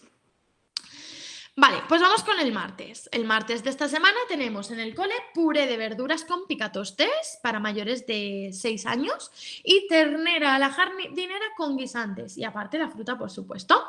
Bueno, la primera pregunta, ¿qué alimento es proteico y rico en hierro? Bueno, pues en este caso tenemos la ternera, la carne. ¿Qué habíamos dicho en la teoría? Nos volvemos a la teoría y vemos que si en la comida hay carne, prioritariamente, entonces en la cena ofrecemos arroz o pasta o cereal o legumbre, ¿vale? Entonces volvemos al martes y vemos que en la cena podríamos ofrecer la legumbre, el arroz, la pasta, por ejemplo, hummus de garbanzo, en este caso, legumbre. Ya sabéis que yo soy fan de las legumbres. Vale, así tendríamos cubierta la parte proteica del día completo. Vale. Luego continuamos en segundo lugar con las verduras y las hortalizas. Como en la comida hay verdura cocinada en formato de puré, en este caso, y también a la jardinera que hay más verduras, pues en la cena podríamos volver a ofrecer verdura cruda. Por ejemplo, un pepino ralladito con aceite y sal yodada, por ejemplo. Lo de la sal yodada es una recomendación de la Organización Mundial de la Salud a nivel mundial para evitar desórdenes tiroideos. Vale, y luego tenemos los alimentos ricos en hidratos de carbono o ricos en grasas. En este caso, los picatostes. Los picatostes son pues, trocitos de pan dentro del puré que hacen que el puré sea más atractivo. La verdad que es una estrategia que suele funcionar muy bien con el tema de los purés de verduras y tal. Entonces, bueno, aquí tendríamos el cereal sobre todo, de manera que para la cena se podría ofrecer un tubérculo, por ejemplo, yuca al horno, que es un tubérculo muy interesante también. Para el miércoles tenemos en el cole arroz tres delicias, pavo, chuleta de pavo al horno con pisto y luego, por supuesto, la fruta. Vale, ¿qué tenemos? Bueno, en primer lugar, nos fijamos en los alimentos proteicos y ricos en hierro. Como vemos, el alimento proteico de aquí vuelve a ser la carne. Por lo tanto, para cenar podríamos ofrecer legumbre. En este caso, hamburguesas de lentejas, que hay tropecientas mil recetas disponibles en internet, cada cual más apetecible. Luego tenemos verduras y hortalizas. Como en la comida hay verdura cocinada en formato de pisto, es distinta a la anterior de ayer, del martes, pero bueno, en este caso tiene forma de pisto. En la cena podríamos ofrecer de nuevo la verdura cruda, por ejemplo, un tomate aliñado con ajitos, por ejemplo. Y luego el alimento rico en hidrato de carbono y energía es el arroz, es el cereal. El arroz es un cereal, entonces en la cena podríamos ofrecer de nuevo un tubérculo, por ejemplo, boniato en chips, por ejemplo, al horno. Bien, el jueves tenemos potaje de alubias y verduras y luego tenemos huevos sobre base de pisto y patata cocida. Perfecto. Bueno, pues como en la comida hay legumbres de manera prioritaria, pero también hay huevo, lo que podemos ofrecer es pescado en la cena. ¿Por qué? Porque si nos vamos a la teoría, vemos que si en la comida hay legumbres, en la cena ofrecer pescado o huevo. Pero es que en la comida hay legumbres y huevo, entonces solamente nos quedaría el pescado por no repetir otro huevo. No pasaría nada, ¿eh? Podríamos repetir otra vez el huevo para cenar, que no es problema. Pero sería más interesante quizá en este caso el pescado, por ejemplo, una lubina, por ejemplo. En cuanto a las verduras, si en la comida hay verdura cocinada, que en este caso hay potaje, bueno, pues en la cena podríamos ofrecer la verdura cruda, por ejemplo, un salmorejo, por ejemplo. ¿Y qué alimentos hay en este caso ricos en hidratos de carbono? Bueno, tenemos aquí la patata cocida, que es un tubérculo. Por lo tanto, en la cena se podría ofrecer un cereal, pan integral, pasta integral, arroz.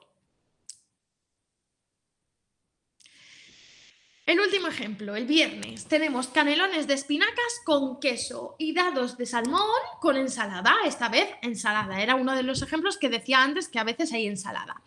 Y progresivamente va a haber más. Y luego de postre, frutas. Bueno, ¿qué alimentos tenemos proteicos y ricos en hierro en este viernes en el cole? Tenemos el salmón, que es el pescado. Y cuando había salmón, ¿qué se recomendaba? Volvemos a la teoría y vemos si en la comida hay pescado, en la cena ofrecer legumbre o huevo. Entonces nos vamos al viernes y podríamos ofrecer huevo o también legumbre. En este caso yo me he inclinado hacia el huevo, pero bueno, también podría ser una legumbre. Por ejemplo, en el caso del huevo, pues una tortilla de verduras de temporada. Vale. Luego tenemos las verduras. Si en la comida hay verdura cruda, que es este caso que hay ensalada, que es verdura cruda, pues en la cena podríamos ofrecer verdura cocinada, por ejemplo, una crema de champiñones, que además ahora están en temporada. ¿Qué alimentos son en este caso? En el caso del viernes, ricos en hidratos de carbono o densidad energética en el cole. Tenemos las láminas de los canelones. Los canelones, las láminas, están hechos con harina. La harina hemos dicho que es un cereal. Entonces, en la cena podríamos ofrecer un tubérculo. Y esto sería completo.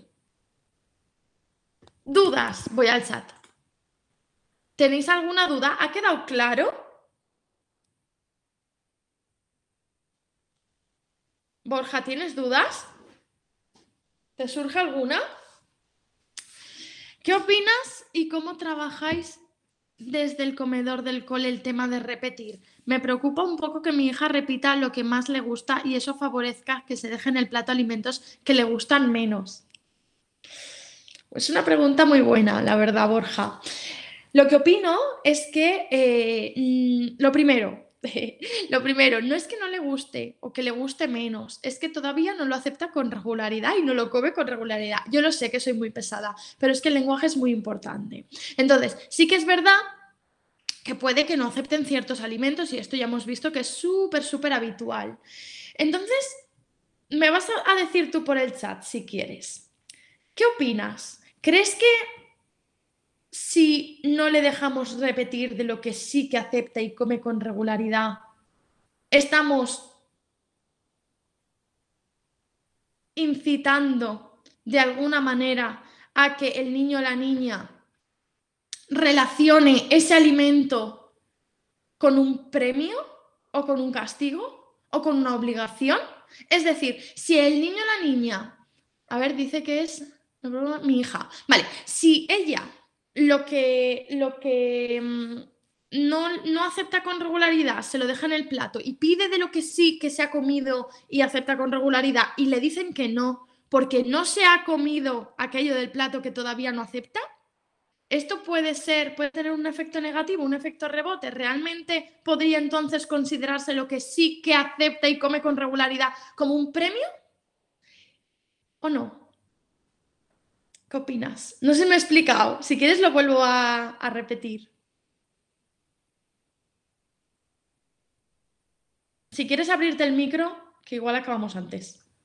Lo que quieras, ¿eh?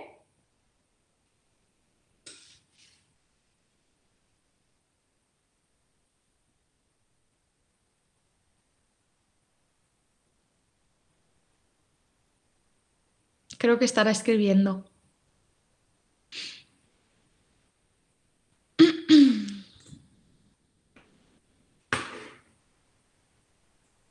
Te leo, ¿eh?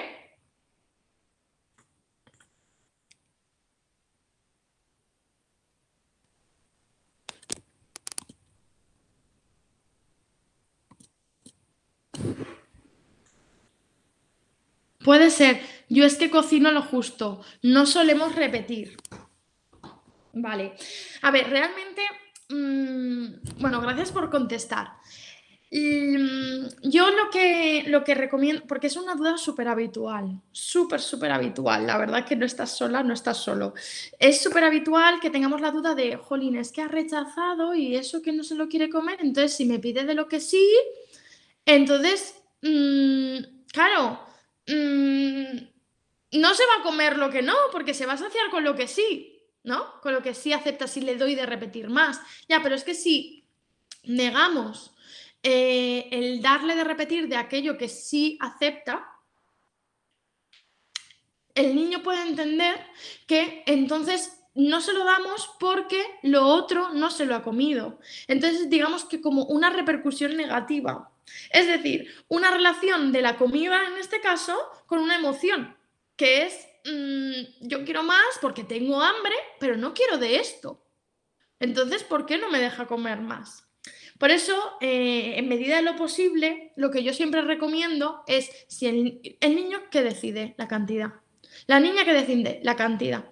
Ellos y ellas deciden la cantidad en el momento en el que estamos coartando la cantidad, sí que puede verse afectado su ritmo de crecimiento.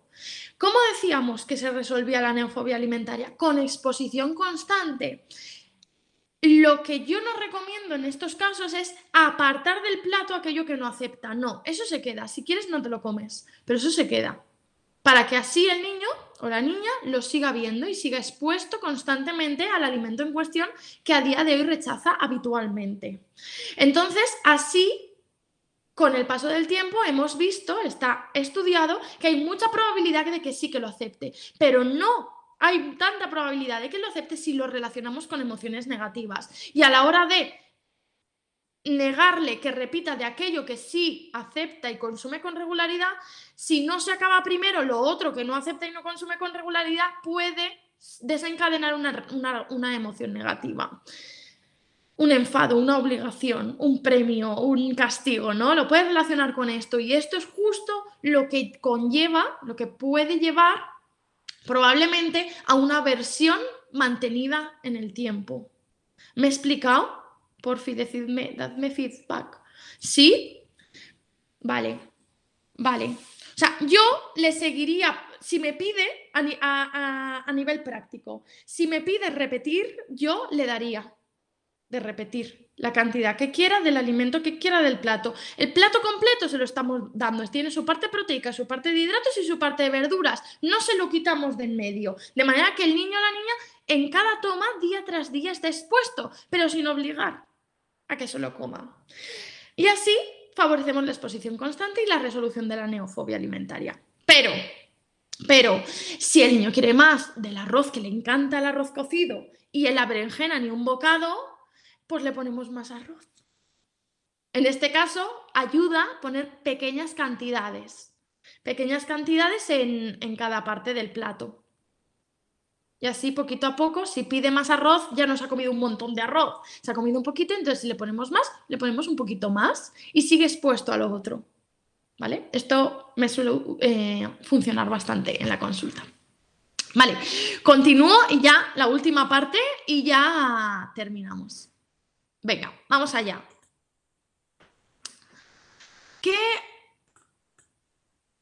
¿Hay alimentos que no puedan comer los niños por grupos de edad? Efectivamente, no todo se puede comer por grupos de edad. ¿Por qué? No por otra cosa, sino porque normalmente suelen tener algunos componentes que pueden llegar a ser tóxicos en su organismo. Es decir, no lo asimilan igual, no lo toleran de igual manera. Igual que he dicho antes con el tema del pescado y el mercurio, que es un metal pesado, que si se acumula puede crear toxicidad. Bueno, pues no es lo único que no pueden comer los niños, ¿vale? Entonces, bueno, hay distintos grupos y ahora os voy a comentar un poquito. Y va sobre todo por rangos de edad. En esta imagen tenemos, bueno, lo de los pescados solamente eran los 4 que he mencionado antes, no todos los pescados. Sí que pueden comer todos los demás. Los únicos eran estos, los que son ricos en mercurio, estos. Ay, mare, que me lo he pasado. Estos. El pez espada, el emperador, el atún rojo, tiburón y lucio. El pez espada emperador es lo mismo. ¿Vale? Bien. Vale. Aquí tenemos el calendario oficial de introducción de alimentos de la Asociación Española de Pediatría del 2019. Como veis, tenemos a partir del añito, que es lo que nos interesa, que es lo que recoge el cole, pueden tomar lácteos enteros de vaca. Por ejemplo, pues leche entera de vaca, cabra, oveja, el yogur y el queso tierno también, por supuesto los cereales, las frutas, las verduras, el pescado, las carnes, las legumbres, el huevo, los frutos secos trituraditos, los cereales con gluten. Todo esto ya lo pueden tomar a partir del año. Lo que no se recomienda que tomen son sólidos con riesgo de atragantamiento. Por ejemplo, frutos secos enteros, palomitas, granos de uva, uvas enteras. En estos casos se recomienda que se corten en 4 trozos o que tengan una textura blandita. ¿Blandita qué quiere decir? Blandita quiere decir que podamos nosotros previamente aplastarlo con nuestros dedos ejerciendo la mínima presión o aplastarlo dentro de nuestra boca, el adulto o la adulta, aplastando el alimento dentro de su boca con la lengua contra el paladar. Si en este caso se deshace por la boca, entonces tiene una textura adecuada y no se va a favorecer el atragantamiento.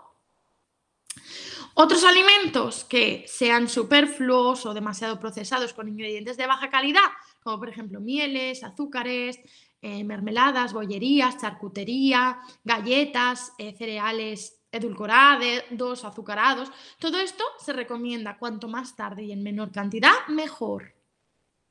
Y luego, en cuanto a la sal y los alimentos salados, como he dicho antes, la Organización Mundial de la Salud desde 2020 recomienda evitar su uso a dosis 0 hasta los 2 años y a partir de los 2 años en muy bajita cantidad. No lo mismo que se recomienda, por ejemplo, con la sal con los adultos, que se recomiendan 5 gramos de sal yodada al día. Sería pues menos de esta cantidad hasta los 14, 15 años aproximadamente. A partir de los 15 años aproximadamente ya pueden tomar la misma cantidad que nosotros aproximadamente de sal. Y aquí nos faltan algunas cosillas. Por ejemplo, he ampliado este otro calendario con información que he añadido yo. Por ejemplo, el pez espada, el tiburón, el lucio y el atún rojo, que, como comentaba antes, se desaconseja hasta los 10 años. Luego, las espinacas y las acelgas en cantidades concretas se pueden tomar desde los 6 meses, pero en cantidades concretas, como decía. Según la AESAN, en su última actualización, se recomiendan de 6 a 12 meses un máximo de 35 gramos al día y de 1 a 3 años un máximo de 45 gramos al día. Dosis 0 en el caso de infección gastrointestinal o que el peque o la peque esté malito o malita. Por el tema de los nitratos, ¿vale? Luego tenemos las cabezas de gambas, langostinos, cigalas, cuerpos de crustáceos, que no se recomienda hasta a partir del año y, por lo tanto, y tampoco con un consumo habitual. ¿Por qué? Porque dentro del cuerpo de estos crustáceos hay un metal pesado que se llama cadmio, que se puede acumular de igual forma que el mercurio que comentábamos antes de los pescados de gran tamaño y se puede provocar toxicidad en el cuerpo pequeñito del niño o incluso del bebé, ¿no? Entonces, por eso no se recomienda de forma habitual. Luego, la carne cazada con munición de plomo no se recomienda hasta los 7 años. Y los derivados del arroz, como por ejemplo las tortitas de arroz, la leche vegetal de arroz, la harina de arroz, no se recomienda hasta los 6 años por el nivel de arsénico, que es otro mineral que en niveles elevados en el cuerpo de los niños, sobre todo los niños pequeños menores a 6 años, puede ser preocupante. Por eso no se recomienda. De esta forma, bueno, pues ya podemos contemplar más ampliamente en qué consistiría la alimentación saludable y qué sí sería apto, qué sí sería seguro, qué no sería apto, qué no sería seguro y sobre todo, por qué, las razones. Entenderlo todo es súper, súper importante para ponerlo en práctica. Bien, bueno, la última pregunta que me hicieron era, ¿estoy alimentando bien a mi hija? Bueno, esto suele ser una pregunta súper, súper, súper habitual. ¿Tendrá algún déficit de alimentos? Normalmente no tienen, pero es posible que sí. Entonces, bueno, pues esto hay que analizarlo, valorarlo y ver cuál es el hábito dietético del hogar de manera personalizada, individualizada. No se puede valorar así como sin muchos datos. De hecho, yo dedico un montón de tiempo a valorar y analizar bien el caso para poder dar unas recomendaciones oportunas y personalizadas. Si no son personalizadas, sinceramente creo que no sirven de nada. En casos de, si mi hija se estará alimentando bien, me refiero a eso, a casos concretos. Y bueno, pues esto es todo.